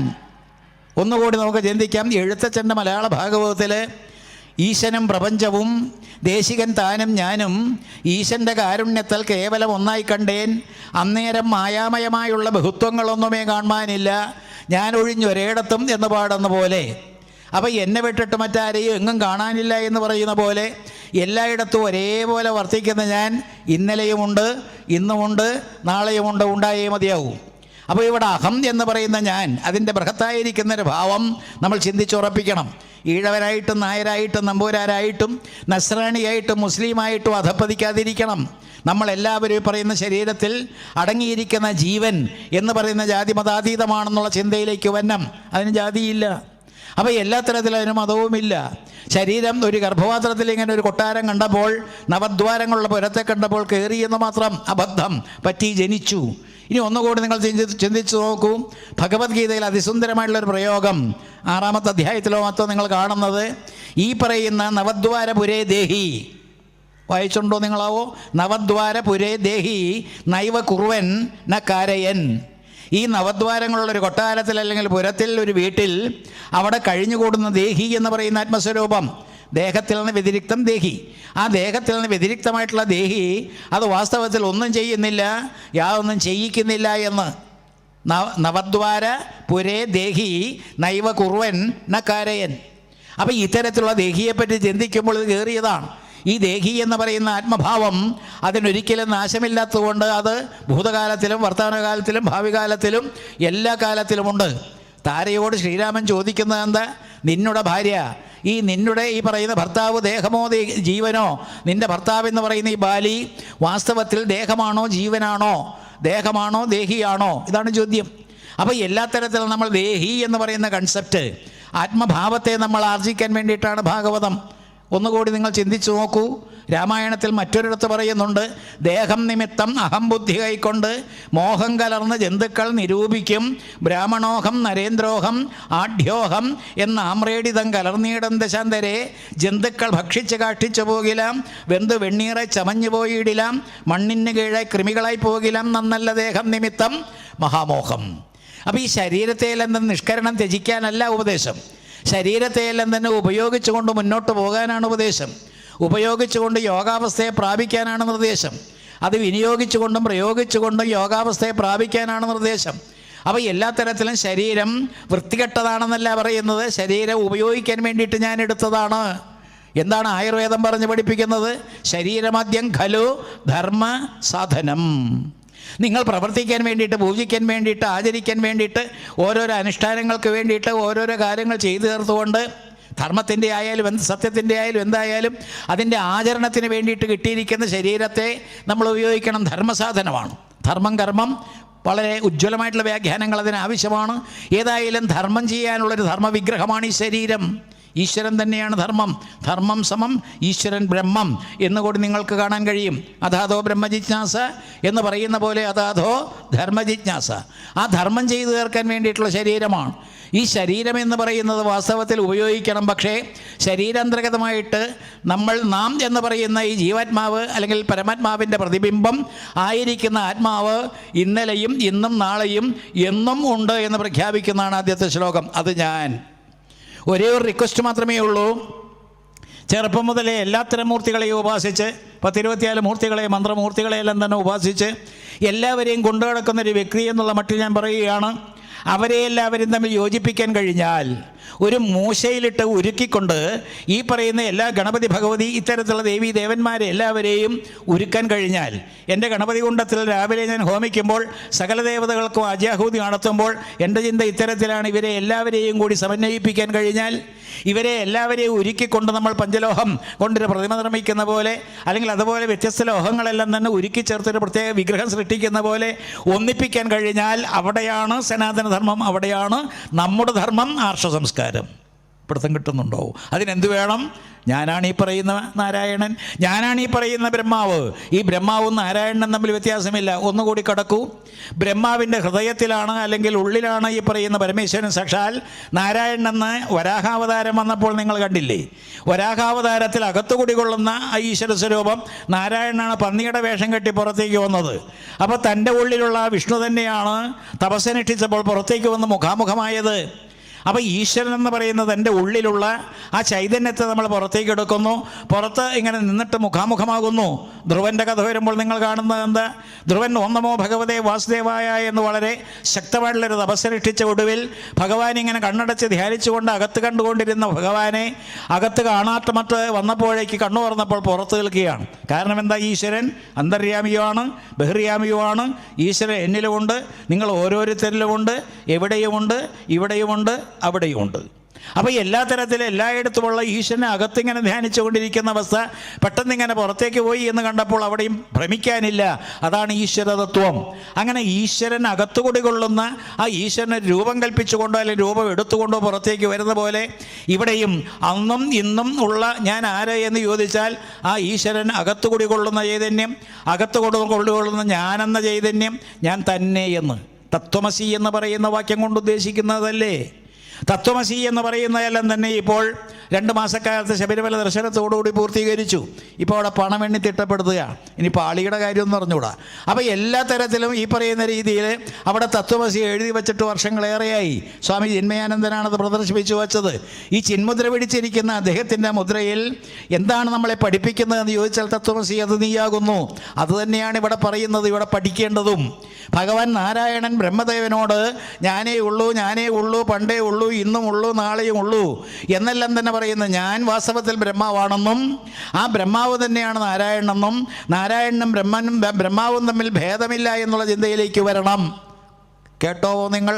ചതുശ്ലോകിയിൽ ആദ്യത്തെ ശ്ലോകം അഹം ഏവാസമേവാഗ്രേ നാന്യദ്യ സദസത്പരം പശ്ചാത്തഹം യഥേതച്ചായോ അവശിഷ്യേത സുസ്മ്യഹം. ആദ്യത്തെ ശ്ലോകം. അതായത് ഈ പറയുന്ന രീതിയിൽ ഞാനേ പണ്ടേയുള്ളൂ, ഞാനാണ് ഇന്നുമുള്ളത്, എന്ന് ഞാൻ മാത്രമേ ഉള്ളൂ. ഇതിനെയെല്ലാം തന്നെ കണ്ടുകൊണ്ട് ബൈബിളിൽ നിങ്ങളെ പ്രയോഗം കാണും. I am the truth, I am the light, I am the path, he who followeth me walketh not in darkness എന്നുള്ള പ്രയോഗം കാണാം. അവിടെയും ക്രിസ്തുവിൻ്റെ പടം വെച്ചുകൊണ്ട് ക്രിസ്തുവിനെ മാറ്റി നിർത്തിക്കൊണ്ട് അയാളാണ് ഈ പറയുന്ന സത്യം, അയാളാണ് ഈ പറയുന്ന പ്രകാശം എന്ന് കരുതും. അത് നമുക്ക് വാസ്തവത്തിൽ ബാധകമല്ല. ഹിന്ദുക്കൾക്ക് എന്താ കാരണം? ഇവിടെ ഞാനെന്ന് പറയുന്ന നാരായണൻ പറയുന്ന സംഗതി അദ്ദേഹം മാത്രമല്ല, നമ്മളെല്ലാവരും തന്നെ ഞാനാണ് എന്നുള്ള ചിന്തയിലേക്ക് വരണം. പിടുത്തം കിട്ടുന്നുണ്ടോ ആവോ? അതാണ് ഗീതാവചനം. യോമാം പശ്യതി സർവത്ര സർവഞ്ചമയി പശ്യതി തസ്യാഹം ന പ്രണശ്യാമി സജമേന പ്രണശ്യതി. ഭഗവാൻ തന്നെ പറഞ്ഞു കൊടുത്തതല്ല, നമ്മൾ എഴുതി പിടിപ്പിച്ചതൊന്നുമല്ല. അപ്പോൾ എല്ലാ തരത്തിലും ഭഗവാൻ ആര് എന്ന് ചോദിച്ചാൽ അദ്വൈതജ്ഞാനം എന്ന് ആദ്യം പാടാൻ കാരണം അതാണ്. യജ്ഞാനം അദ്വയം ബ്രഹ്മേതി പരമാത്മേതി ഭഗവാൻ ഇതി ശബ്ദതേ. അപ്പോൾ എല്ലാ തരത്തിലും ഭഗവാനെന്നും ബ്രഹ്മമെന്നും എല്ലാം പറയുന്നത് ഈ അദ്വൈജ്ഞാനമാണ്. ഞാനും നീ ഒന്ന് എന്ന് പറയുന്നൊരവസ്ഥയാണ്. ഹിന്ദുവിൻ്റെ സനാതന ധർമ്മത്തിൻ്റെ ആർഷ സംസ്കാരത്തിൻ്റെ ആ ഏറ്റവും ഉത്തുംഗമായിട്ടുള്ള അവസ്ഥ ഒന്ന് ചിന്തിച്ചു നോക്കൂ. ഇതാണ് നശിക്കാൻ പറയുന്നത്. അനുവദിക്കാൻ പാടുണ്ടോ? ഇനി ആദ്യത്തെ ശ്ലോകത്തിൻ്റെ അതേ തന്നെ നോക്കാം. മുമ്പേ ഞാനേയുള്ളൂ, മറ്റൊന്നില്ല കാരണകാര്യമായി, സൃഷ്ടിക്കു ശേഷവും ഞാൻ താൻ ശേഷിക്കുന്നതും. ഇത് അതിൻ്റെ ശരിക്കും ഒരു പദാനുപദം മലയാളീകരണം. അപ്പോൾ ആരാണ് ശേഷിക്കുന്നത്? ഞാനാണ്. ആ ഞാനെന്ന് പറയുന്നതിനെ ഒരു പ്രത്യേകം നിങ്ങളൊരു പ്രത്യേക ഭാവനയിലോ ഭാവത്തിലോ കൊണ്ടുവരണം. ഞാനെന്ന് പറയുന്ന സമഷ്ടിയായിരിക്കുന്ന വിശ്വത്തിൽ, സമഗ്രമായിരിക്കുന്ന ഈ ലോകത്തിൽ, ഈ വിശാലമായിരിക്കുന്ന വിരാട്മയമായിരിക്കുന്ന ഈ ലോകത്തിൽ ഞാനുണ്ട്. ഇൻഡിവിജ്വലായിരിക്കുന്ന അല്ലെങ്കിൽ ഇത്തരത്തിൽ ഒരു വ്യക്തിയായിട്ട് മാറിയിരിക്കുന്ന എന്നിലുള്ള ആ ഞാനെന്ന് പറയുന്ന സംഗതി തന്നെയാണ് ബൃഹത്തായിരിക്കുന്ന ഈ പ്രപഞ്ചത്തിലുള്ളത് എന്ന്. ചെറിയ ഞാനും വലിയ ഞാനും, സമഷ്ടിയും വെഷ്ടിയും. വെഷ്ടിഗതം എന്ന് പറയുന്ന വ്യക്തിഗതം, സമഷ്ടി എന്ന് പറയുമ്പോൾ സമഗ്രം. അത്തരത്തിൽ ഈ ഞാനെന്ന് പറയുന്ന വാക്കിനെ ഒന്നുകൂടി നിങ്ങൾ ആദ്യത്തെ ശ്ലോകം അഹമേവാസമേവാഗ്രേ നന്യദ്യ സദസത് പരം പശ്ചാത്തഹം യഥേതച്ച യോ അവശിഷ്യത് സോസ്മ്യഹം. അതാണ് മുമ്പേ ഞാനേയുള്ളൂ, പണ്ട് ഞാനുണ്ട്, മറ്റൊന്നില്ല കാരണകാര്യമായി. ഇവിടെ ജനിക്കാൻ എന്താണ് കാരണം? ഇവിടെ ഇതെല്ലാം ഉണ്ടാകാൻ എന്താണ് കാരണം? അതിന് കാര്യം എന്താണ്? കാരണം എന്ത്? ഇതെല്ലാം തന്നെ ഞാൻ തന്നെയാണ്. സൃഷ്ടിക്ക് ശേഷവും ഞാൻ താൻ, സൃഷ്ടി കഴിഞ്ഞാലും പിന്നെ ഞാനുണ്ട്. ആ ജീവിതകാലം മുഴുവൻ ഞാൻ ആസ്വദിച്ചുകൊണ്ട് മരണശേഷവും ഞാനുണ്ട് എന്ന് പറയുന്നത് ഉറപ്പിക്കുക. ചതുശ്ലോകി എന്ന് പറയുന്ന ആ ഭാഗവത ഒരു വിഷയമായിട്ട് ഇന്ന് വൈകുന്നേരം ഇട്ട് തന്നെ അനുഗ്രഹമായിട്ട് എടുത്തുകൊണ്ടാണ് ഇങ്ങോട്ടേക്ക് പോകുന്നത്. കാരണം സൃഷ്ടിച്ചയനങ്ങളായിരിക്കും. നമുക്കറിയാം, രുക്മിണി സ്വയംവരം വരുമ്പോഴേ തിക്കും തിരക്കും ഉണ്ടാവുകയുള്ളൂ. കൃഷ്ണൻ ജനിക്കുമ്പോൾ എന്തെന്നില്ലാത്ത തിരക്ക് കാണും. കാരണം എന്താ? കുട്ടിയില്ലാത്തവർ ഓടി പാഞ്ഞു വന്നിട്ട് വഴിപാടോ അങ്ങനെ പലതുമൊക്കെ നടത്തും കുട്ടിയുണ്ടാകാൻ. അപ്പം ഇങ്ങനെ ശുഷ്കിച്ച സമ്പ്രദായത്തിലേക്ക് ഭാഗവത്തെ എഴുന്നള്ളിച്ചു കൊണ്ടുവന്നതിന് ഉത്തരവാദികൾ ആചാര്യന്മാരും സംഘാടകരുമാണ്. അവരെയും മാറ്റണ്ടാവുക്ക്. അപ്പോൾ എന്നെയും മാറ്റിയില്ല.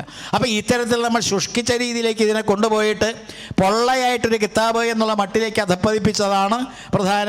ഈ കാര്യങ്ങളെല്ലാം തന്നെ നമ്മളെ നശിപ്പിക്കാനിടയായത്, മറ്റുള്ളവർ കളിയാക്കാൻ ഇടയായതും. ആദിയിൽ ഞാൻ എന്നിയേ അസത്വം സത്വമായി യാതൊന്നും തന്നെയില്ലായിരുന്നു പിതാമഹ, സൃഷ്ടിക്കു ശേഷം ലോകസ്വരൂപനായി കൺമതും. കേട്ടോ നിങ്ങളാവോ? സൃഷ്ടിക്ക് ശേഷം ലോകസ്വരൂപനായി കൺമതും. ഇവിടെയെല്ലാം തന്നെ എന്തെല്ലാം കാണുന്നുവോ അതെല്ലാം ആരെയെന്ന് ചോദിച്ചാൽ ഈ ഈശ്വരനാണ്. സർവം ഖല്ലിതം ബ്രഹ്മ. അപ്പോൾ ഈ സർവം ഖല്ലിതം ബ്രഹ്മ എന്ന് പറയുന്ന രീതിയിൽ ഈശ്വരനെ എല്ലായിടത്തും കാണാൻ കഴിഞ്ഞാൽ ആ ഈശ്വരനല്ലാതെ മറ്റാരും തന്നെ ഈ പ്രപഞ്ചത്തിൽ ഇല്ല എന്നുള്ള മട്ടിലേക്കായാൽ, പോത്തായാലും എരുമയായാലും എന്തായാലും ആ മൃഗാദികളിലെല്ലാം തന്നെ കാണുന്ന ഈശ്വര ചൈതന്യത്തെ മനസ്സിലാക്കാൻ വേണ്ടിയുള്ള വിദ്യയാണ് ഭാഗവതം. മാത്രമല്ല ഇതര പുരാണങ്ങളും എല്ലാം നമ്മുടെ സംസ്കാരം തന്നെ അതിനുള്ളതാണ്. ആദിയിൽ ഞാൻ എന്നിയേ സത്വം അസത്വം സത്വമായി യാതൊന്നും തന്നെ ഇല്ലായിരുന്നു പിതാമഹ, സൃഷ്ടിക്കു ശേഷം ലോകസ്വരൂപനായി കാൺമതും മറ്റാരുമല്ല ശേഷിപ്പോനും ഈ ഞാൻ താനല്ലോ, ഈ ഞാൻ താനല്ലോ. ഇത് ഭഗവാൻ ആദ്യം അവതരിപ്പിച്ചു. ഈ ഭഗവാനെ അവതരിപ്പിച്ചപ്പോൾ ബ്രഹ്മദേവന് മനസ്സിലായി എന്താ കാരണം. ബ്രഹ്മദേവൻ മറ്റൊരു പര്യായപദം പറയുമ്പോൾ വേദഗർഭനാണ്. വേദഗർഭൻ എന്ന് മാത്രം പറഞ്ഞാൽ പോലെ ബ്രഹ്മദേവനെ ഒന്നുകൂടി നിങ്ങൾ മനസ്സിലാക്കണം. അദ്ദേഹം സഞ്ചരിക്കുന്ന ഹംസത്തിൻ്റെ പുറത്താണ്.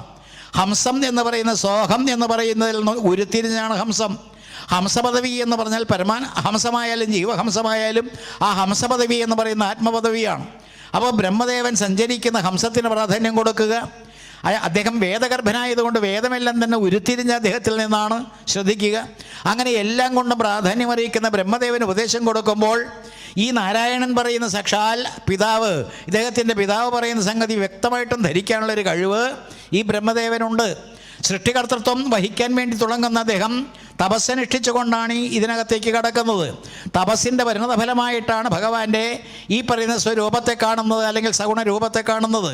എന്നിട്ട് തമ്മിലിങ്ങനെ മുഖാമുഖമായിരുന്നു കൊണ്ട് ചർച്ച ചെയ്യുമ്പോഴാണ് ഞാൻ ആണ് പണ്ടേ ഉള്ളത്, ഇന്നുള്ളത്, നാളെയുള്ളത്, എന്നുമുള്ളത് എന്നിങ്ങനെ ഉറപ്പിക്കുമ്പോൾ ബ്രഹ്മദേവൻ എന്ത് ചെയ്യും?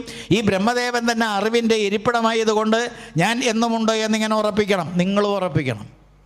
അപ്പോൾ കേട്ടുകൊണ്ടിരിക്കുന്ന നിങ്ങളെല്ലാവരും ഞാൻ തന്നെ ഉള്ളൂ പണ്ട് അമ്മയുടെ വയറ്റിൽ ജനിക്കുന്നതിന് മുമ്പ് പുറത്തേക്ക് തലയും കുത്തി വീഴുന്നതിന് മുമ്പ്, അത് കഴിഞ്ഞിട്ട് വാസ്തവത്തിൽ ജനിച്ചതിന് ശേഷം പിന്നെ മരിച്ചതിന് ശേഷം കൊണ്ടുപോയി കത്തിച്ച് ചാമ്പലാക്കുമ്പോഴും അതിനുശേഷം ഞാൻ ഇല്ലേ എന്ന് ചോദിച്ചാൽ ഞാനുണ്ട് എന്ന് പറഞ്ഞാൽ കഴിവുണ്ടെങ്കിലേ ഭാഗവതം കേൾക്കാവൂ. ഭാഗവതം കേട്ടിട്ട് കരഞ്ഞു പിഴിഞ്ഞിരിക്കുന്ന മരണത്തെ സ്വീകരിക്കുന്ന അത്തരത്തിലുള്ളവരാരും തന്നെ ഭാഗവതം മനസ്സിലാക്കിയിട്ടുള്ളവരല്ല. ഭാഗവതം എന്ന് പറയുമ്പോൾ എന്നും ഒരിക്കലും മരിക്കാത്തൊരവസ്ഥയുള്ള ഞാനെന്ന് പറയുന്ന ആത്മസ്വരൂപനെ കണ്ട് അഹം ബ്രഹ്മപരന്ധാമ എന്ന് പറയുന്ന രീതിയിലേക്ക് എത്തിയവൻ മാത്രമാണ് ഭാഗവത ആസ്വാദകൻ. സ്വാദ് പതേ പതേ എന്നെല്ലാം തന്നെ പറയുന്ന ഭാഗവതം ആസ്വദിക്കുന്നവത്. ആ ആലയം എങ്ങനെയാണോ വാസ്തവത്തിൽ ലയിച്ചില്ലാതെയാകേണ്ടത് ആ അവസ്ഥയിലേക്ക് എത്തുന്നവൻ മാത്രമേ ഭാഗവത പ്രേമിയാകുന്നുള്ളൂ. അപ്പോൾ ഇവിടെയും രണ്ടാമത്തെ ശ്ലോകം എന്താ? ഹൃദയാർത്ഥം യത് പ്രതീയേത ന പ്രതീയേതയാത്മനി തദ് വിദ്യാതാത്മനോ മായാം യഥാഭാസോ യഥാത്തമ. മായയെപ്പറ്റി പറഞ്ഞിരിക്കുക, 2 വാക്ക് കൂട്ടിച്ചേർക്കേണ്ടതുണ്ട്. ഇവിടെ ഈ ഞാനെന്ന് പറയുന്ന നാരായണൻ ബ്രഹ്മദേവന് പറഞ്ഞു കൊടുക്കുന്ന രീതി രണ്ടായിട്ട് നിൽക്കുകയാണ്. രണ്ടായിട്ട് നിൽക്കുന്നത് ഭാഗവതത്തിന് ഭൂഷണമല്ല. രണ്ടായിട്ട് നിൽക്കാനേ പാടില്ല എന്ന് തുടക്കം മുതൽ പറഞ്ഞു. ഒന്നായിട്ട് നിൽക്കുമ്പോൾ ഉണ്ടാകുന്ന അദ്വൈജ്ഞാനം മാത്രമാണ് ഭഗവാൻ ബ്രഹ്മം. അപ്പോൾ അതേ രീതിയിൽ പറയുമ്പോൾ ഇവിടെ രണ്ടായിട്ട് നിൽക്കാൻ പാടില്ല. പക്ഷേ ഇവിടെ എന്തുകൊണ്ട് രണ്ടായിട്ട് നിൽക്കുന്നു എന്ന് ചോദിച്ചാൽ ഒരു മായ എന്ന് പറയുന്ന എൻ്റെ മായ, ഭഗവാൻ തന്നെ ഗീതയിൽ പറഞ്ഞു മമ മായ ദുരത്യയ, എൻ്റെ മായയെ തരണം ചെയ്യാൻ ബുദ്ധിമുട്ടാണെന്നെല്ലാം പറഞ്ഞു. പക്ഷേ ഈ മായ കാരണം മായ എന്താണെന്ന് സൂചിപ്പിക്കുകയാണ് രണ്ടാമത്. ഒന്നുകൂടി ഞാൻ ചേർക്കട്ടെ, എൻ്റെ മായ. ഞാനാര് എന്ന ആദ്യത്തെ ശ്ലോകത്തിൽ നിങ്ങൾ വ്യക്തമായി ധരിച്ചുവെങ്കിൽ നിങ്ങൾ ഓരോരുത്തരും ഞാനെന്ന് പറയുന്ന ആ വലിയ ബ്രഹ്മാകാരമായിരിക്കുന്ന ബൃഹത്തായിരിക്കുന്ന ഈശ്വര ചൈതന്യത്തെ, അവനവൻ്റെ ഉള്ളിൽ കൂടി കൊള്ളുന്ന ചൈതന്യത്തെ, ഞാനെന്ന് പറയുന്ന ചൈതന്യത്തെ മനസ്സിലാക്കിയെങ്കിൽ മായ എന്ന് പറയുന്നത് എൻ്റെ മായയാണ്. എൻ്റെ മായ എന്ന് ഭഗവാൻ പറഞ്ഞാൽ നമ്മൾ ഓരോരുത്തരുടെയും മായയാണ്. വിട്ടുപോകുമോ? നമ്മൾ സൃഷ്ടിക്കുന്ന പ്രശ്നങ്ങളേ ഉള്ളൂ. ഇപ്പം എന്തെല്ലാം പ്രശ്നങ്ങളാണ് കൊടികുത്തി വാഴുന്നത് നമ്മുടെ ഈ പ്രപഞ്ചത്തിൽ. ആ പ്രശ്നങ്ങളെല്ലാം തന്നെ ഓരോരുത്തരുണ്ടാക്കുന്നതാണ്, വ്യക്തിഗതമായാലും സാമൂഹികമായാലും എല്ലാം. അപ്പോൾ ഇത്തരത്തിൽ മായ എന്ന് പറയുന്നത് കൊണ്ടുണ്ടാകുന്ന വ്യാമോഹങ്ങൾ കൊണ്ടുണ്ടാകുന്ന അല്ലെങ്കിൽ വികാരങ്ങൾ കൊണ്ട് ജനിക്കുന്ന, അതുപോലെ ഭ്രമം എന്ന് പറയുന്നൊരു സ്ഥിതിവിശേഷത്തു കൂടെ സംജാതമാകുന്ന ആ പ്രശ്നങ്ങൾക്കെല്ലാത്തിനും കാരണക്കാരൻ ഞാനാണ്. അപ്പോൾ ഞാനെന്ന് പറയുന്ന ഈശ്വരതത്വം, ഞാനെന്ന് പറയുന്ന ആത്മതത്വം അത് മനസ്സിലാക്കാതെ ഞാൻ വെറും ശരീരമാണെന്നുള്ള തോന്നൽ വരുമ്പോൾ മായ ജനിക്കുകയാണ്. ഒന്നുകൂടി ഞാൻ ചുരുക്കി പറയാം. മായ എന്ന് പറയുന്ന ഭാഗവതത്തിൻ്റെ ഭാഷയിൽ ശരീരമാണ്. ശരീരത്തെയാണ് മായ എന്ന് പറയുക. അതിനെ അവിദ്യ എന്ന് കൂടി പറയാം. അവിദ്യാരൂപി ആവരണമെന്ന് പറഞ്ഞാൽ കുറച്ചുകൂടി നന്നായി. നിങ്ങൾ ഈ ശരീരത്തെ ഒരാവരണമായിട്ട് കണ്ടാൽ അതിൻ്റെ ഉള്ളിൽ കൂടി കൊള്ളുന്ന ഈശ്വര ചൈതന്യം, അതാണ് പുരുഷൻ. ശരീരാന്തർഗതമായിട്ടുള്ള പുരുഷൻ പുരത്തിൽ ശയിക്കുന്നവൻ എന്നുള്ള അർത്ഥത്തിലല്ലേ. അങ്ങനെ പുരത്തിൽ ശയിക്കുന്ന പുരുഷനെ ഇങ്ങനെ മൂടി വച്ചിരിക്കുന്ന ശരീരം, ഈ ശരീരമാണ് നമ്മളെ മായ കൊണ്ട് ഈ ലോകത്തേക്ക് ഇങ്ങനെ വഴുതി വീഴാൻ പ്രേരിപ്പിക്കുന്നത്. അവിദ്യാരൂപി ആവരണം. ഈ അവിദ്യാരൂപി ആവരണത്തെയാണ് പാമ്പ് പടം കൊഴിയുന്ന പോലെ കൊഴിക്കണം, അല്ലെങ്കിൽ പൊഴിച്ചു കളയണമെന്ന് ഭാഗവതം പഠിപ്പിക്കുന്നത്. അതിനുള്ള ഉദാഹരണമാണ് പരീക്ഷിത്ത്. ഒടുവിലിങ്ങനെ കുത്തിയിരുന്നുകൊണ്ട് തക്ഷകൻ വരട്ടെ കടിക്കട്ടെ എനിക്കെന്ത് കാര്യം എന്ന് പറഞ്ഞുകൊണ്ട് ഇരുന്ന് അല്ലെങ്കിൽ നിന്ന് കൊടുക്കുന്ന മരണത്തിന് വിധേയനാകുന്ന അദ്ദേഹത്തിൻ്റെ ശരീരം ഇങ്ങനെ ദഹിച്ചു പോകുന്നില്ലേ, അത് ശരീരത്തെ ഇങ്ങനെ പൊഴിച്ചു കളയുന്ന രീതിയാണ്. മോൾട്ടിങ്, പാമ്പിൻ്റെ എല്ലാം തന്നെ ഉരകങ്ങളുടെ മോൾട്ടിങ്. അപ്പോൾ ശരീരത്തെ എടുത്തവൻ ശരീരത്തെ ഉപേക്ഷിക്കുന്നു. ഒന്നുകൂടി അതിനകത്തേക്കൊന്ന് വരൂ. നിങ്ങളെല്ലാവരും ശരീരമെടുത്തവരാണ്, നിങ്ങളെല്ലാവരും ഉടൽ എടുത്തവരാണ്. ഉടലെന്നാണ് ശരീരത്തിന് പറയുന്നത്, ഉടലെടുത്തവർ. ആ പ്രയോഗം നോക്കൂ, ഉടലെടുത്തു. എന്തുടലെടുത്തു? അങ്ങനെ ഉടലെടുത്തു എന്ന് പറഞ്ഞാൽ ഉണ്ടായി എന്നുള്ള അർത്ഥത്തിലാണ് മലയാളത്തിൽ പ്രയോഗിക്കുന്നത്. എങ്കിൽ തന്നെ ഉടലെടുത്തു എന്ന് പറഞ്ഞാൽ ശരീരമെടുത്തു എന്ന് തന്നെയാണ്. അതിന് ഞാൻ വേണ്ടേ? അപ്പം ഞാൻ വേണം നിർബന്ധമായിട്ടും. ഞാനെടുത്ത ഉടലും കൊണ്ട് ഞാനിവിടെ ഓടി നടക്കുകയാണ്.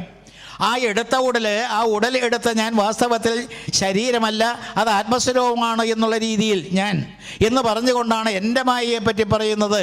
ഇല്ലാത്തതുള്ളതായ, അപ്പോൾ ഇല്ലാത്തതൊക്കെ ഉണ്ടെന്ന് തോന്നും. ഇല്ലാത്തതുള്ളതായ ഉള്ളതില്ലാത്തൊന്നായ തോന്നലും ആഭാസനം തമസ്വമ്പൽ കാണുക നീ മമമായയെ. ഭഗവാന്റെ മായയെ പറ്റിയാണ് പറയുന്നത്. തെറ്റിദ്ധരിക്കരുത്, ഭഗവാന്റെ മായയല്ല, നമ്മുടെ മായയാണ്. നമ്മുടെ മായ എന്ന് പറയുമ്പോൾ നമുക്ക് എല്ലാവർക്കും തന്നെ ഓരോ ഈഗോ, നമ്മുടേതായിട്ടുള്ള ദുരഹങ്കാരം, അല്ലെങ്കിൽ നമ്മുടേതായിട്ടുള്ള ശരീരബാധ കൊണ്ടുണ്ടാകുന്ന ഞാനെന്ന തോന്നൽ ഒന്നുകൂടി വ്യക്തമാക്കാം. ദശമസ്കന്ധത്തിലേക്ക് കടക്കുമ്പോൾ അവിടെ ഭഗവാൻ തല്ലിക്കൊഴിക്കുന്നത് അല്ലെങ്കിൽ തല്ലി പൊട്ടിക്കുന്നത് പൊളിക്കുന്നത് ആ കുടങ്ങളെല്ലാം തന്നെ അഹന്തയും മമതയുമല്ലേ. അഹം മമ എന്ന് പറയുന്ന യശോദാമ്മയായാലും ഗോപസ്ത്രീകളായാലും ഇനി കാളിയനായാലും ഇന്ദ്രനായാലും ബ്രഹ്മാവായാലും എല്ലാവരുടെയും അവരുടെ എല്ലാം തന്നെ അഹന്ത മമത എന്ന് പറയുന്നത് തല്ലിക്കൊഴിക്കുന്നില്ലേ? ശരീരത്തെ ഇല്ലാതെയാക്കലാണ്. അങ്ങനെ ശരീരത്തെ ഇല്ലാതെയാക്കാൻ കാരണം എന്താ? ഈ ശരീരമാണ് മായയെ ജനിപ്പിക്കുന്നത്, അവിദ്യയെ ഉണ്ടാക്കുന്നത്, ഈ സംസാരത്തെ ജനിപ്പിക്കുന്നത് എന്ന്. അതുകൊണ്ടാണ് ഉള്ളതില്ലാത്തതായും പാമ്പിനെ കണ്ടു ഈ പറയുന്ന സന്ധ്യാസമയത്ത് പാമ്പാണെന്ന് തെറ്റിദ്ധരിച്ചാണ് ലൈറ്റ് ഇട്ട് നോക്കിയപ്പോൾ പാമ്പല്ല കയറ്. ഇത് വേദാന്തത്തിലൊരു പ്രയോഗമാണ്. അതായത് രജ്ജുകണ്ഠത്തിലെ പന്നകബുദ്ധി. അപ്പോൾ പാമ്പാണെന്ന് തെറ്റിദ്ധരിക്കുന്ന പ്രകാശം വന്നപ്പോൾ ഇല്ലാതെയായതുപോലെ പ്രകാശം വരുമ്പോൾ തമസ് ഇരുട്ട് പോകുന്നു. ഇരുട്ടില്ലാത്തതാണെന്ന് മനസ്സിലായില്ലേ? പ്രകാശം വന്നപ്പോൾ തിരോധാനം ചെയ്തില്ലേ? ഇതെല്ലാം വേദാന്ത ഭാഷയാണ്. നല്ലപോലെ കുത്തിയിരുന്ന് മനനം ചെയ്യേണ്ട വിഷയങ്ങളാണ്. മരീചിക എന്ന് പറയുന്ന മരുഭൂമിയിലെ ആ കാലജലം ഇങ്ങനെ കാണുന്നു, വെള്ളം കുടിക്കാൻ ഇപ്പോൾ കിട്ടുമെന്ന് പറഞ്ഞ് ഓടിച്ചെല്ലുന്നു. അവിടെ ചെന്നപ്പോഴേക്ക് അതില്ല, അത് വെറും മരുഭൂമിയാണെന്ന് തോന്നുന്നില്ലേ? ഇതാണ് മായ. അപ്പം മായ എന്ന് പറഞ്ഞാൽ ഇല്യൂഷൻ. ലേഡി മാക്ബത്ത് എന്നെല്ലാം പറയുന്ന കഥാപാത്രങ്ങൾ ഷേക്സ്പിയറിൻ്റെ മാക്ബത്ത് എന്ന് പറയുന്ന നാടകത്തിൽ തുടക്കം തന്നെ പറയുന്ന fair is foul and foul is fair എന്ന ആ പ്രയോഗം തന്നെ ശ്രദ്ധിക്കൂ. Fair is foul, foul is fair. നന്മ തിന്മയായിട്ടും തിന്മ നന്മയായിട്ടും തോന്നണമെങ്കിൽ അതാണ് ഇല്യൂഷൻ. ഇല്യൂഷൻ എന്നുള്ള വാക്കാണ് അവിടെ. ഇല്യൂഷൻ തോന്നൽ, മായ. അപ്പോൾ ഇത്തരത്തിൽ മായ എന്ന് പറയുന്ന തോന്നലുകൾ ഉണ്ടാകാൻ കാരണം എന്താ? ശരീരം കൊണ്ടാണ്. ഈ ശരീരത്തെ അധികം താലോലിക്കരുത്. ശരീരം അതിൻ്റെ പാടിന് പോകട്ടെ. പക്ഷേ ശരീരത്തെ ഉപയോഗിച്ചേ മതിയാവൂ. എന്ന് പറയുന്നതിലൂടെ കടന്നു വരുന്ന യോഗത്തിലേക്ക് എത്തിയേ മതിയാവൂ. ശരീരത്തെ ഉപയോഗിച്ചുകൊണ്ട് യോഗാവസ്ഥയെ പ്രാപിക്കലല്ലാതെ കണ്ണിക്കണ്ടതെല്ലാം തന്നെ ചവച്ച് ഇറക്കിക്കൊണ്ട് ഇപ്പോൾ കുഴിമന്തി അതുപോലുള്ള കുറേ മന്തികളും മാന്തികളും ഒക്കെ വന്നിട്ടുണ്ട്. അത് കഴിച്ചിട്ട് ഏറ്റവും മോശമായ വയറിൻ്റെ ഉടമയായിട്ട് പല്ലും പോയി കണ്ണും പോയി ആരോഗ്യമെല്ലാം തന്നെ നഷ്ടപ്പെട്ടു. ഗ്യാസ് ട്രബിൾ മാത്രമല്ല ഉദരരോഗമെല്ലാം തന്നെ ഇങ്ങനെ ആക്രമിച്ചു. എല്ലാ തരത്തിലും ആഹാരാദി കാര്യങ്ങളും പാനീയങ്ങളും മോശമായി. കുട്ടികളെല്ലാവരും തന്നെ കാക്ക ഈ മരോട്ടിക്ക് തിന്ന പോലെ തലയും ഒടിഞ്ഞിങ്ങനെ കിടക്കുന്നു. എങ്ങനെയാണ് വാസ്തുവിൽ ആധ്യാത്മികത തലയ്ക്ക് കയറുക? ഒരു രക്ഷയുമില്ല. അപ്പോൾ എല്ലാ തരത്തിലും ഇങ്ങനെ മാറി മറിഞ്ഞുകൊണ്ടിരിക്കുന്ന ഈ കാലഘട്ടത്തിൽ വൃത്തികെട്ട ആഹാരങ്ങളും അത്തരത്തിലുള്ള ഈ ആഹാര രീതികളും നമുക്ക് ആവശ്യമാണ്. ആചാരങ്ങൾ, അനുഷ്ഠാനങ്ങൾ, അതിനെയെല്ലാം തന്നെ വൃത്തികെട്ടതായിട്ട് തള്ളിക്കളയരുത്. ആചാരങ്ങളും അനുഷ്ഠാനങ്ങളും കൊണ്ടാണ് വാസ്തവത്തിൽ നമ്മുടെ ധർമ്മം നിലനിൽക്കുന്നത്. ആചാര പ്രഭവോ ധർമ്മ എന്ന് തന്നെയാണ് നമ്മൾ പറഞ്ഞു പഠിക്കുന്നത്. അപ്പോൾ ഇവിടെയും ഉള്ളത്തിൽ തോന്നിപ്പതാണ് എൻ മായതൻ സ്വരൂപം. ഇല്ലാത്തത് ഉള്ളതായിട്ട് തോന്നും, അതുപോലെ ഇല്ലാത്തത് ഉള്ളതായിട്ടുമൊക്കെ തോന്നും.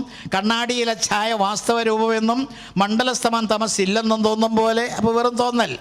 അപ്പോൾ ഏതായാലും ഈ മായയെപ്പറ്റി രണ്ട് വാക്ക് കൂടുതൽ പറയാൻ നേരമില്ലാത്തതുകൊണ്ട് ഈ മായയാണ് വാസ്തവത്തിൽ വേദവ്യാസരെ ഭ്രമിപ്പിച്ചത്. വേദവ്യാസൻ താടിക്കേയും കൊടുത്തിരിക്കാൻ കാരണം ഈ മായയാണ്. അദ്ദേഹം ബ്രഹ്മമാണെന്നുള്ള തോന്നൽ മറഞ്ഞുപോയി എന്ന് പറയുന്നതിനേക്കാൾ മറന്നുപോവുക ഇല്ലാതെയാകുക. ഞാൻ ഈശ്വരനാണെന്നുള്ള ബോധം ഇത്രമാത്രം ശ്രേഷ്ഠമതിയായിരിക്കുന്ന ഒരു അവതാര സ്വരൂപം വേദവ്യാസൻ വിട്ടുപോയി. ആ ഗ്ലാനി വാസ്തവത്തിൽ ഇങ്ങനെ ഇല്ലാതെയാക്കുന്നത് നാരദൻ വന്ന് ഭാഗവതം ഉപദേശിച്ചതോടുകൂടിയാണ്. ഭാഗവതം കിട്ടിയതോടുകൂടി ധ്യാനനിമഗ്നനായിട്ട് അദ്ദേഹം ആശ്രമത്തിൽ ഇങ്ങനെ ഇരിക്കുമ്പോൾ രണ്ടുപേരെ ഇങ്ങനെ മനോമുഖരത്തിൽ കണ്ടു എന്നാണ് ഭാഗവതം 5-6-7 അധ്യായം നോക്കുക. 5-6-7 അവിടെയാണ് ഭാഗവത ദർശനം. അവിടെ ഭഗവാനെ കാണുന്നു, അല്ലെങ്കിൽ പുരുഷനെ കാണുന്നു, ഈശ്വരനെ കാണുന്നു, ഒപ്പം പ്രകൃതിയെ കാണുന്നു, മായയെ കാണുന്നു. അവിടെ ഈ വേദവ്യാസൻ പറയുന്നത് എന്താ? കണ്ടില്ലേ ഇവളാണ് മഹാവഞ്ചകി, ഇവളെന്നെ ചതിച്ചു, ഞാൻ ഈശ്വരനാണെന്നുള്ള ബോധം ഇല്ലാതെയാക്കിയത് ഇവളാണ്, ഈ പറയുന്ന വഞ്ചകയാണ് എന്ന് പറഞ്ഞുകൊണ്ട് മായയെ തരണം ചെയ്യാൻ വേണ്ടിയിട്ടാണ് ഭാഗവതം രചിച്ചത്. മറന്നു പോകാതിരിക്കുക. 12 സ്കന്ധങ്ങളും 7 ദിവസം കൊണ്ട് പാരായണം നടത്തലും ശുഭേച്ഛ വിചാരണ ധനുമാനസ ഇത്യാദി ആ സോപാനങ്ങളെല്ലാം തന്നെ കടക്കലും വാസ്തവത്തിൽ മായയെ തരണം ചെയ്യാൻ വേണ്ടിയിട്ടാണ്. ഇന്ന് ഭാഗവതം കക്ഷത്തിൽ ഇറക്കി പിടിച്ച് എന്നെ പോലുള്ളവരെ മായയുടെ പിന്നാലെ പരക്കമ്പോയ അനന്തമായ കോലാഹലങ്ങൾ, ആർഭാടങ്ങൾ, എന്തൊക്കെയോ കാട്ടിക്കൂട്ടുക, ആന, അമ്പാരി, കരിമരുന്ന്, ഇതുപോലുള്ള കാര്യങ്ങളെല്ലാം തന്നെ നടത്തിക്കൊണ്ട് നമ്മൾ വേണ്ടാത്ത കാര്യങ്ങളിലേക്ക് പോകുന്നു. എന്തെന്നാ കക്ഷത്തിൽ ഭാഗവതം. അപ്പോൾ ഭാഗവതത്തെ ഇറുക്കി പിടിക്കുന്നുണ്ട്. ഭാഗവതം ഗ്രന്ഥം കരത്തിലുണ്ടായാൽ മതി വരാ, ഗ്രന്ഥത്തിൽ അർത്ഥം ഗ്രഹിച്ചേ മതി വരൂ എന്ന് പൂർവികർ പാടിത്തന്നത് നല്ലപോലെ ഗ്രഹിക്കണം. രണ്ടാമത്തേൽ മായയെപ്പറ്റി പറഞ്ഞു. മായ മഹാഡഗ്നി ഹേ എന്ന കബീർ അദ്ദേഹത്തിൻ്റെ ദോഹയിൽ പാടി വഞ്ചകി വഞ്ചകി എന്ന് തന്നെയാണ് പറഞ്ഞത്. അപ്പോൾ അതേ രീതിയിലുള്ള എൻ്റെ ഈ മായ ഇത്തരത്തിൽ ഉള്ളത് ഇല്ലാത്തതായിട്ട് തോന്നിക്കും, ഇല്ലാത്തത് ഉള്ളതായിട്ട് തോന്നിക്കും എന്ന് പറഞ്ഞാൽ ഭ്രമിപ്പിക്കും, മോഹിപ്പിക്കും, അങ്ങനെയുള്ള വലയത്തിൽപ്പെടുത്തും. അതിൽ നിന്നെല്ലാം തന്നെ രക്ഷപ്പെടണം. എന്നിട്ട് മൂന്നാമത്തെ ശ്ലോകത്തിലേക്ക് വരുമ്പോൾ യഥാ മഹാന്തി ഭൂതാനി ഭൂതേഷു ചൗജേഷു പ്രവിഷ്ടന്യ പ്രവിഷ്ടാനി തഥാ തേഷു തേഷുഹാം ഉച്ചനീചത്വം. ഉച്ചനീചം പദാർത്ഥത്തിൽ മഹാഭൂതങ്ങൾ എന്ന പോൽ ഏതിലും ഞാൻ സംപ്രവിഷ്ടൻ അപ്രവിഷ്ടനുമാണതാൻ. ശ്രദ്ധിക്കേണ്ട അടുത്തൊരു പ്രയോഗമാണ്. ഈശ്വരനെങ്കേ എന്ന് ചോദിച്ചാൽ ഈ പറയുന്ന രമണ മഹർഷി പറയുന്ന പോലെ അല്ലെങ്കിൽ ഗീത പറയുന്ന പോലെ ഈശ്വര സർവഭൂതാനാം ഹൃദയശേ അർജുന തിഷ്ഠതി എന്നൊക്കെ ഇങ്ങനെ പറയും. അല്ലെങ്കിൽ ഹൃദയകുഹര മധ്യേ കേവലം ബ്രഹ്മ മാത്രം രമണ മഹർഷി പാടിയ പോലെയൊക്കെ പാടും. എൻ്റെ ഹൃദയത്തിലുണ്ട് എന്നിങ്ങനെ പറയും. പക്ഷേ അങ്ങനെയെല്ലാം പറഞ്ഞാൽ പോലും ഈ ചതുശ്ലോകിയിലെ മൂന്നാമത്തെ ശ്ലോകത്തിൽ ഞാൻ പ്രവേശിക്കുന്നതായിട്ട് തോന്നുന്നു, പക്ഷേ ഞാനൊന്നിലും പ്രവേശിക്കുന്നില്ല. കേട്ടോ പ്രയോഗം? ഭൂതജാലത്തിൽ പ്രവിഷ്ടങ്ങളെങ്കിലും മഹാഭൂതങ്ങളവയിൽ പ്രവിഷ്ടങ്ങളല്ലാത്ത പോൽ ജീവരൂപനായി പ്രവേശിച്ചതായി തോന്നിയിടിലും സർവരൂപി ഞാൻ പ്രവേശിച്ചിടുന്നില്ല ഒന്നിലും. പോരെ? ഈ സനാതനധർമ്മം എന്ന് പറയുന്ന ആർഷസംസ്കാരത്തിൽ ഭ്രാന്ത് പിടിപ്പിക്കാൻ ഇത് മാത്രം മതി. എന്താ ഭ്രാന്ത്? ഈശ്വരൻ പറയുകയാണ്, നാരായണൻ പറയുന്നു ബ്രഹ്മദേവനോട്, ഞാൻ പ്രവേശിക്കുന്നതായിട്ട് എല്ലാവർക്കും തോന്നുന്നു ഞാൻ ഒന്നിലും പ്രവേശിക്കുന്നില്ല എന്ന്. നിർമ്മമത, മമത്വം അല്ലെങ്കിൽ നിർമ്മമത എന്ന് പറയുന്ന നിസ്സംഗത്വം. അപ്പോൾ ഈശ്വരൻ ഒന്നിനോടും അറ്റാച്ച്മെൻ്റ് ഇല്ലാതെ കഴിഞ്ഞു കൂടുന്നു എന്ന്. ഒന്നുകൂടി ഞാൻ ചോദിക്കട്ടെ, സൂത്രേമണികണായി വാ എന്ന് നിങ്ങൾ കേട്ടിട്ടില്ലേ? സൂത്രേമണികണായി വാ ഗീത പറഞ്ഞു പഠിപ്പിക്കുന്നതാണ്. ജന്തുക്കളുള്ളിൽ വിലസിയിടുന്ന നിന്നുടയ ബന്ധം വിടാതെ പരിപൂർണാത്മന സതതം തന്തവൂമണിപ്രകര ഭേദങ്ങൾ പോലെ പരം എന്തെന്തു ജാതമിക നാരായണായ നമ. എങ്ങനെയാണ് ഈ ബ്രഹ്മസ്വരൂപം, ഈശ്വരസ്വരൂപം, ആത്മസ്വരൂപം എല്ലാവരിലൂടെയും കടന്നു പോകുന്നത് എന്ന് സൂത്രേ മണികണായി വാ എന്ന് പറയുന്ന പോലെ ഈ ഹരിനാമകീർത്തനത്തിലെ ശ്ലോകവും പഠിപ്പിക്കുന്നുണ്ട്. ഒരു ചരട് ഇങ്ങനെ നീട്ടി വലിച്ചിട്ടിരിക്കുകയാണ്. ആ ചരടിങ്ങനെ നീട്ടി വലിച്ചിട്ടിരിക്കുന്ന ചരടിലൂടെ കോർത്തിണക്കിയിരിക്കുകയാണ് സകല ജീവജാലങ്ങളെയും. അപ്പോൾ എല്ലാവരുടെയും ഉള്ളിലൂടെ ഇങ്ങനെ ആത്മസ്വരൂപം, ഈ ആത്മാ എന്ന് പറയുന്നൊരു സൂത്രം, ഒരു ചരടിങ്ങനെ പോകുന്നു എന്നുള്ളത്. അപ്പോൾ ഭഗവാൻ പറഞ്ഞ് ശരിയായില്ലേ? പ്രവേശിച്ചോ? പ്രവേശിച്ചില്ലേ? ശരിയാ. പിടുത്തം കിട്ടുന്നുണ്ടോ? ഭ്രാന്തി പിടിക്കണ്ടോ? ഈ ചതിശ്ലോകി പ്രതി ഭ്രാന്തി പിടിപ്പിക്കാൻ. ഇതൊന്നും കൂടാതെ കുറേ കഥയും പറഞ്ഞുകൊണ്ടിരുന്ന എത്ര സുഖാപ്പ. അപ്പോൾ എല്ലാ തരത്തിലും ഈ പറയുന്നതിൽ ബ്രഹ്മസ്വരൂപമായിരിക്കുന്ന ആത്മസ്വരൂപമായിരിക്കുന്ന ആ ഈശ്വരതത്വത്തെ എല്ലായിടത്തും ഇങ്ങനെ പ്രസരിക്കുന്ന, എല്ലാവരുടെയും ഉള്ളിലൂടെ ഇങ്ങനെ ഒഴുകി നടക്കുന്ന, ഒരിക്കലും മുറിക്കാൻ പറ്റാത്ത അഖണ്ഡം എന്നല്ലേ പറയുക? അഖണ്ഡം, ഖണ്ഡിക്കാൻ പറ്റാത്തത്. ഗോപശ്രീകളോട് ഭഗവാൻ പറയുന്നുണ്ട്, അല്ലയോ ഗോപശ്രീകളെ, നിങ്ങൾ വൃന്ദാവനത്തിൽ കഴിഞ്ഞുകൂടുന്നു, ഞാൻ ഇവിടെ വാസ്തവത്തിൽ വധമെല്ലാം തന്നെ കഴിഞ്ഞ് ഉദ്ധവരെ അങ്ങോട്ടേക്ക് പറഞ്ഞു വിട്ടിരിക്കുകയാണ്. നിങ്ങൾ വാസ്തവത്തിൽ അകലെയാണെന്നൊരു തോന്നൽ വേണ്ട. നിങ്ങൾ ഞാനും തമ്മിൽ അകലമില്ല, വിയോഗമില്ല എന്നാണ് പ്രയോഗം. വിയോഗമില്ല, നമ്മളെല്ലായ്പ്പോഴും യോഗാവസ്ഥയിലാണ്. കാരണം എന്താ? ഞാനും നിങ്ങളും അഖണ്ഡമായിരിക്കുന്ന പരമാത്മബോധമാണ്. വിട്ടുപോകുമാവോ? ഇതെങ്കിലും നിങ്ങൾ പഠിക്കുക. ഞാനും നിങ്ങളും എല്ലാവരും അഖണ്ഡമായിരിക്കുന്ന പരമാത്മബോധമാണ്.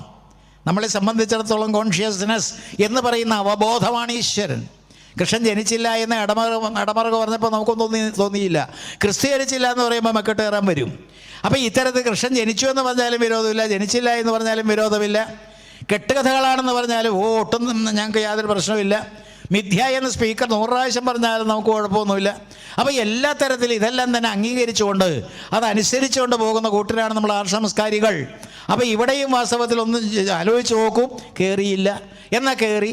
അതേ രീതിയിലുള്ള ആത്മഭാവമാണ് ഈശ്വരൻ എന്ന് പറയുമ്പോൾ ആ ഈശ്വര ചൈതന്യം എല്ലായിടത്തും പ്രവിഷ്ടങ്ങളാണ്, അപ്രവിഷ്ടങ്ങളുമാണ്.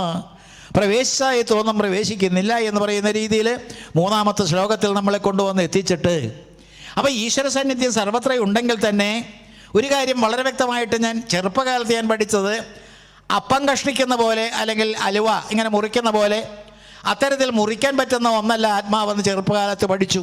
ന ജായതേ മ്രിയദേവ കഥാചിന്നായം ഭൂത്വ ഭവിതാഭാന്ന ഭൂയ അജോ നിത്യശാശ്വതോയം പുരാണോ നഹന്യതേ ഹന്യമാനേ ശരീരേ. അതുപോലെ തന്നെ ഈ പറയുന്ന നയനം ചിന്തന്തി ശസ്ത്രാണി നയനം ദഹതി പാവക നചൈനം ക്ലേദയന്ത്യാപോ ന ശോഷയതി മാരുത. അതാണ് ആത്മാവ്. അപ്പോൾ ഒരിക്കലും മുറിക്കാൻ പറ്റാത്ത സാധനത്തെ ഇവിടെ പരേതാത്മാവെന്ന് പറയുന്നത് ശരിയാണോ? ഇപ്പോഴും നമ്മളും ക്രിസ്ത്യാനികളെ കണ്ട് പഠിച്ചു തുടങ്ങി പരേതാത്മാവിന് മോക്ഷം കൊടുക്കുക. പരേതാത്മാവേ, ആത്മാവ് പരേതമാകുമോ? ശരീരമാണ് പരേതമാകുന്ന, ആത്മാവ് ഒരിക്കലും മരിക്കാൻ പാടില്ല. അത് മുറിക്കാൻ പാടില്ല. അതിന് യാതൊരു തരത്തിൽ നനയ്ക്കാനോ ഉണക്കാനോ പറ്റാത്തൊരു സംഗതി. അതാണ് വാസ്തവത്തിൽ ഇവിടെ എല്ലാവരിലൂടെ ഇങ്ങനെ ഒഴുകി നടക്കുന്നത്. അതുകൊണ്ടാണ് പ്രവേശിച്ചു എന്ന് പറയാം, പ്രവേശിച്ചില്ല എന്നും പറയാം. കാരണം ഈ രാമനാഥൻ എന്ന് പറയുന്ന സംസാരിക്കുന്ന എൻ്റെ ശരീരാന്തർഗതമായിട്ടുള്ള ആ ജീവൻ എന്ന് പറഞ്ഞാൽ അപ്പകഷ്ണം പോലെ മുറിച്ച് ഞാൻ ജനിച്ചപ്പോൾ ഈശ്വരൻ ഇട്ടു തന്നാണെന്ന് നിങ്ങൾ തെറ്റിദ്ധരിക്കരുത് എന്ന്. ഒരപ്പക്കഷ്ണം ഇങ്ങനെ മുറിച്ചിട്ട് ശരീരം ഇങ്ങനെ ഉണ്ടാക്കിയിട്ട് അതിൻ്റെ ഉള്ളിൽ ഇട്ടിട്ട് ഇങ്ങനെ ഊതിയപ്പോൾ ജീവൻ വെച്ചു പൊക്കോളാൻ പറഞ്ഞ് അങ്ങനെ ഭൂമിയിലേക്ക് ജനിച്ചു എന്നുള്ള രീതിയൊന്നും ഭാഗവത ഭാഷയല്ല. അതുപോലെ തന്നെ ഭാഗവതത്തിൽ മരണാനന്തരം മോക്ഷം കൊടുക്കുന്ന രീതിയൊന്നുമില്ല. പരീക്ഷിത്താണ് കഥാപാത്രം, പ്രധാന കഥാപാത്രം. പരീക്ഷിത്താണ് മാതൃക. ആ പരീക്ഷിത് സാക്ഷി എന്ന് പറയുന്ന പരീക്ഷിത്ത് അവിടെ ഇരുന്നു കൊണ്ട് മുക്തനാകുകയാണ്. നിങ്ങൾക്കങ്ങനെ മുക്തനായി കൂടെ? ഒരിടത്തിങ്ങനെ പ്രസംഗിക്കുമ്പോൾ ഞാൻ പറഞ്ഞു കുചേലൻ എങ്ങും പോയില്ല. കുചേലൻ എങ്ങും പോയില്ല എന്നുള്ളത് ദ്വാരക അന്വേഷിച്ച് ഇങ്ങനെ തിരിഞ്ഞ് നടക്കുന്ന ഇന്നത്തെ ആ ചിത്രീകരണം, സത്തകവേദിയിൽ ഇങ്ങനെ പപ്പടം ഒട്ടിച്ച തലയെല്ലാം തന്നെ മുട്ട പോലെയാക്കിയിട്ട് പൊട്ടിപ്പൊളിഞ്ഞ ഓലക്കുടയും പിടിച്ചുകൊണ്ട് നടക്കുന്ന കുചേലനെ അങ്ങനെ കാണിക്കുന്ന ആ രീതിയൊന്നും ആവശ്യമില്ല. കാരണം എന്താ? കുചേലൻ എങ്ങും പോയില്ല. താൻ ഇരുന്നിടത്ത് തന്നെ ഇരുന്നു. അന്ധകരണം എന്ന് പറയുന്ന 4 പിടി അവല് ബുദ്ധി എന്ന് പറയുന്ന ഭാര്യ ഉപദേശിച്ചുകൊണ്ട് അതും പിടിച്ചുകൊണ്ട് പതുക്കെ ഇങ്ങനെ കയറി ചെന്നപ്പോഴാണ് തല എന്ന് പറയുന്ന ദ്വാരക കണ്ടു. ആ ദ്വാരകയിൽ ഭഗവാൻ ഇരിക്കുന്ന കണ്ടു. തലയിലേക്ക് കയറി എന്നേ ഈ കുചേലൻ്റെ കഥയിൽ അർത്ഥമുള്ളൂ. ചിന്തിച്ചു നോക്കൂ. ഭാഗവതം എന്ന് പറഞ്ഞാൽ ചിന്തിക്കാനുള്ളതാണ്. നമ്മൾ ഓരോ നിമിഷവും ചിന്തിച്ച് ഉറപ്പിച്ചു കഴിഞ്ഞാൽ ഭാഗവതത്തിൽ നിന്ന് പലതും കിട്ടും, അല്ലെങ്കിൽ ഒന്നും കിട്ടുകയില്ല.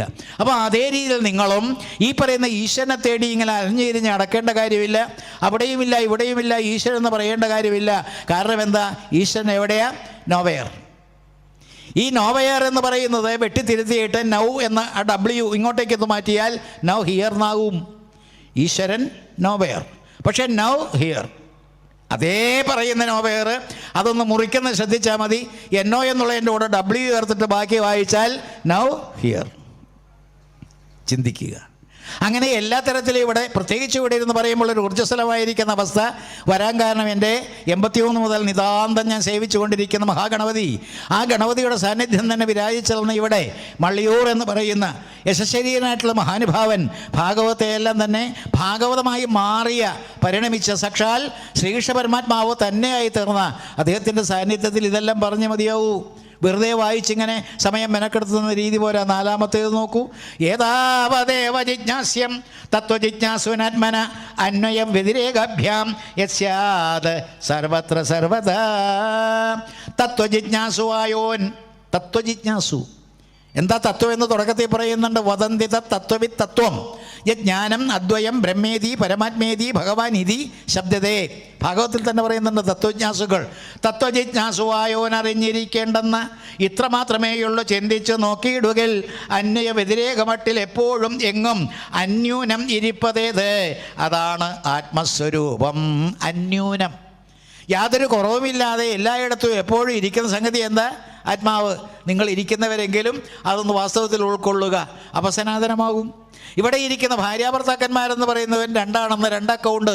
ഇപ്പോൾ 2 അക്കൗണ്ട് തമ്മിൽ തലകീറലുമാണ്. കുടുംബ കോടതികളെല്ലാം തന്നെ തിക്കും തിരക്കുമാണ്. പോക്സോ കോടതിയാണെങ്കിൽ വഷളം കോടതികൾ, ഇങ്ങനെ കോടതിയുടെ കുഴപ്പമില്ല. ആൾക്കാർ വയസ്സായിട്ട് വാസ്തവത്തിൽ ഈ പറയുന്ന ദുർബലമായിരിക്കുന്ന ഈ ലൈംഗിക വികാരങ്ങൾ വിട്ടുപോകാത്ത രീതിയിലേക്ക് അധപ്പതിക്കാൻ കാരണം എന്താ? ഭാഗവത ഉള്ളിലേക്ക് വന്നില്ല. ഭാഗവതം എന്ന് പറയുന്ന അതിപുരാതനമായിരിക്കുന്ന പുരാണം അത് കടത്തിക്കൊണ്ടുവന്നാൽ നമ്മുടെ ശാരീരിക പ്രകൃതമെല്ലാം തന്നെ മാറും.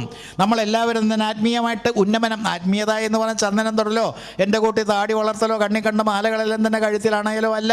ഇതെല്ലാം ബാഹ്യമായിട്ടുള്ള ചേഷ്ടകളാണ്. അത് വിട്ടിട്ട് ഇവിടെ എന്താണ് അന്യൂനമായ ഇരിപ്പത്? ആത്മാവ്. എവിടെയും ആത്മാവല്ലാതെ മറ്റു വല്ലതുമുണ്ടോ?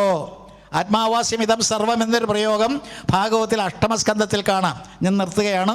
8ാമത്തെ സ്കന്ധത്തിൽ വളരെ ഭംഗിയായിട്ട് ഈശാവാസ്യമിതം സർവം എന്നുള്ളത് മാറ്റിയിട്ട് ആത്മാവാസ്യമിതം സർവം എന്ന് എഴുതി ചേർത്തു.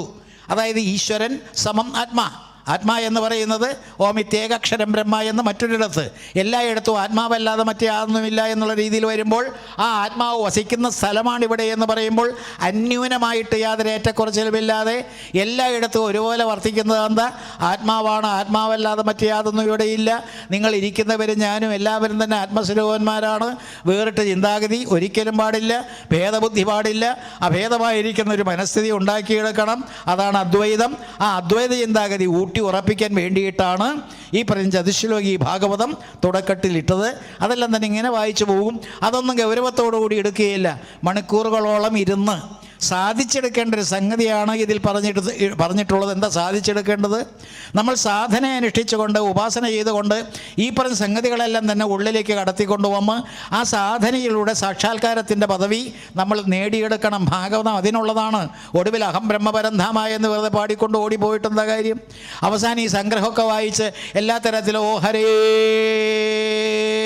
ഐ ഇനി നീളോവോ, വെടിക്കെട്ടിന് പടക്കത്തിന് നീളാധികം ഉണ്ടെങ്കിൽ കോർത്തിട്ടിരിക്കുന്നത് ഇനി നീളാം. ഹരേ ഗംഗേ എന്നൊക്കെ യേശുദാസ് പാടിയിട്ടില്ലേ? അതേ രീതിയിൽ ഇങ്ങനെ നീട്ടാം, കുറുക്കാം. പക്ഷേ എല്ലാം തന്നെ ഒരു കാര്യം ശ്രദ്ധിക്കുക, അങ്ങനെ നീട്ടുമ്പോഴും ഒരു കാര്യം മനസ്സിലാക്കുക, ഈ ശരീരാന്തർഗതമായിട്ടുള്ള ആത്മാ അത് വിട്ടിട്ട് മറ്റ് യാതൊന്നുമില്ല എന്നുള്ള ഭാവത്തിൽ തന്നെ ആത്മാവാസ്യമിത സർവം. ഇവിടെ ജാതിമത അതീതമായിട്ട് ഏതൊരു കൃതിയാണോ സമത്വത്തെ ബോധിപ്പിക്കുന്നത്, കപിലോപാഖ്യാനത്തിലെല്ലാം തന്നെ അത് വരുന്നുണ്ട്. നാളത്തെ വിഷയമാണ് എങ്കിൽ തന്നെ. അതുപോലെ ശബരിമലയിലും ഈ സമത്വം തന്നെയാണ്.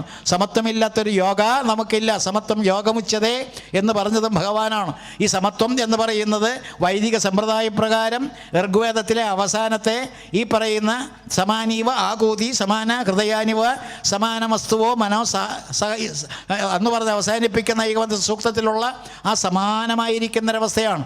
അതാണ് സമത്വം, അതാണ് ആവശ്യം. അത് തന്നെ ഉണ്ടാക്കിയെടുക്കാനാണ് ഭാഗവതം. ഭാഗവതം നല്ലപോലെ ഉൾക്കൊണ്ടാൽ ഇവിടെ ജാതിയും മതവും എല്ലാം തന്നെ ഇല്ലാതെയാകും. ഇനി അതിൻ്റെ കോലാഹലങ്ങൾ നമ്മൾ ദർശിക്കാൻ പോവുകയാണ്. ഏപ്രിലോ മെയ്യിലോ മാർച്ചിലോ വരുന്ന ഇലക്ഷൻ സമയത്ത് നമുക്ക് കാണാം. അതങ്ങനെ പോയി, ഇതിങ്ങനെ പോയി, അങ്ങോട്ട് ചാടി ഇങ്ങോട്ടേക്ക് ചാടി, ജാതിയും മതവും ഇങ്ങനെ കൂത്തരങ്ങായിട്ട് മനുഷ്യനെ കൊന്നു തിന്നുന്ന രീതിയിലേക്ക് പോവുക. മതം ചോദിച്ചുകൊണ്ട് വെടിവെച്ച കൂട്ടരെയും നമ്മൾ കണ്ടു. അപ്പോൾ അത്തരത്തിൽ ഈ പറയുന്ന രീതിയിൽ ഒട്ടും തന്നെ സംസ്കാരം തൊട്ടു തീണ്ടിയിട്ടില്ലാത്ത മനുഷ്യനെന്ന് അവകാശപ്പെടുന്ന പേക്കോലങ്ങൾ അവരെല്ലാവരും തന്നെ സംസ്കാരത്തിലേക്ക് കടന്നു വരാൻ ഭാഗവത്തെ ഉപയോഗിക്കുക. നമ്മുടെ തിരുമേനി യശശരീരനായിരിക്കുന്ന വള്ളിയൂർ ശങ്കരൻ തിരുമേനി നമുക്ക് മാതൃകാപുരുഷനാകണം. അദ്ദേഹത്തിൻ്റെ ദിവ്യമായിരിക്കുന്ന ആത്മസ്വരൂപം നമ്മെ സദാസമയം അനുഗ്രഹിക്കണം. അദ്ദേഹത്തിൻ്റെ സാന്നിധ്യം അനുഭവവേദ്യമാകണം. എങ്കിൽ മാത്രമേ നമുക്ക് വാസ്തവത്തിൽ ഈ ഗുണം അനുഭവിക്കാൻ കഴിയുകയുള്ളൂ. അഞ്ഞമ്മ നമ്പൂരിപ്പാട് മാവലിശ്ശേരി പോലുള്ള സുഹൃത്തുക്കൾ എൻ്റെ നാട്ടിലുണ്ടായിരുന്നത്, അതുപോലെ വൈശ്രവണത്ത് രാമൻ നമ്പൂതിരിപ്പാട്, ഇതുപോലെ ശ്രേഷ്ഠമതികൾ എത്രയെത്ര കടന്നുപോയി, എത്രയെത്ര വന്നുപോയി. അവരെല്ലാവരും തന്നെ പാടി പുകഴ്ത്തിയ ഭാഗവതം വാസ്തവത്തിൽ നിങ്ങൾ അങ്ങേയറ്റം ശ്രദ്ധയോടുകൂടി പഠിക്കുക. ഇതുപോലെ പോരാ, ഈ പറയുന്ന സത്രവേദി നിറഞ്ഞിരിക്കണം. എല്ലായ്പ്പോഴും രാവിലെ മുതൽ വൈകുന്നേരം വരെ നിറഞ്ഞിരിക്കണം.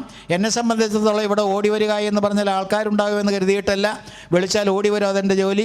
പ്രത്യേകിച്ച് ഈ ആത്മബന്ധമുള്ളത് കൊണ്ട് ഇപ്പോഴുള്ള ഈ പറയുന്ന മള്ളിയൂർ തിരുമേനിയുടെ മക്കളായാലും പേരക്കിടാങ്ങളായാലും എല്ലാവരും വളരെയേറെ ഇങ്ങനെ ബന്ധത്തിൽ കഴിയുന്നതുകൊണ്ട് ഓടി വരുന്നു. അതേ രീതിയിൽ ഓടി വരാനും ഇവിടെ സംഘടിതമായിട്ട് ഇങ്ങനെ ഇരിക്കാനും എല്ലാ തരത്തിലും നല്ല ഒരു വേദി ഒരുക്കാനും നിങ്ങൾ ശ്രമിക്കുക എന്ന് മാത്രമേ പറയുന്നുള്ളൂ.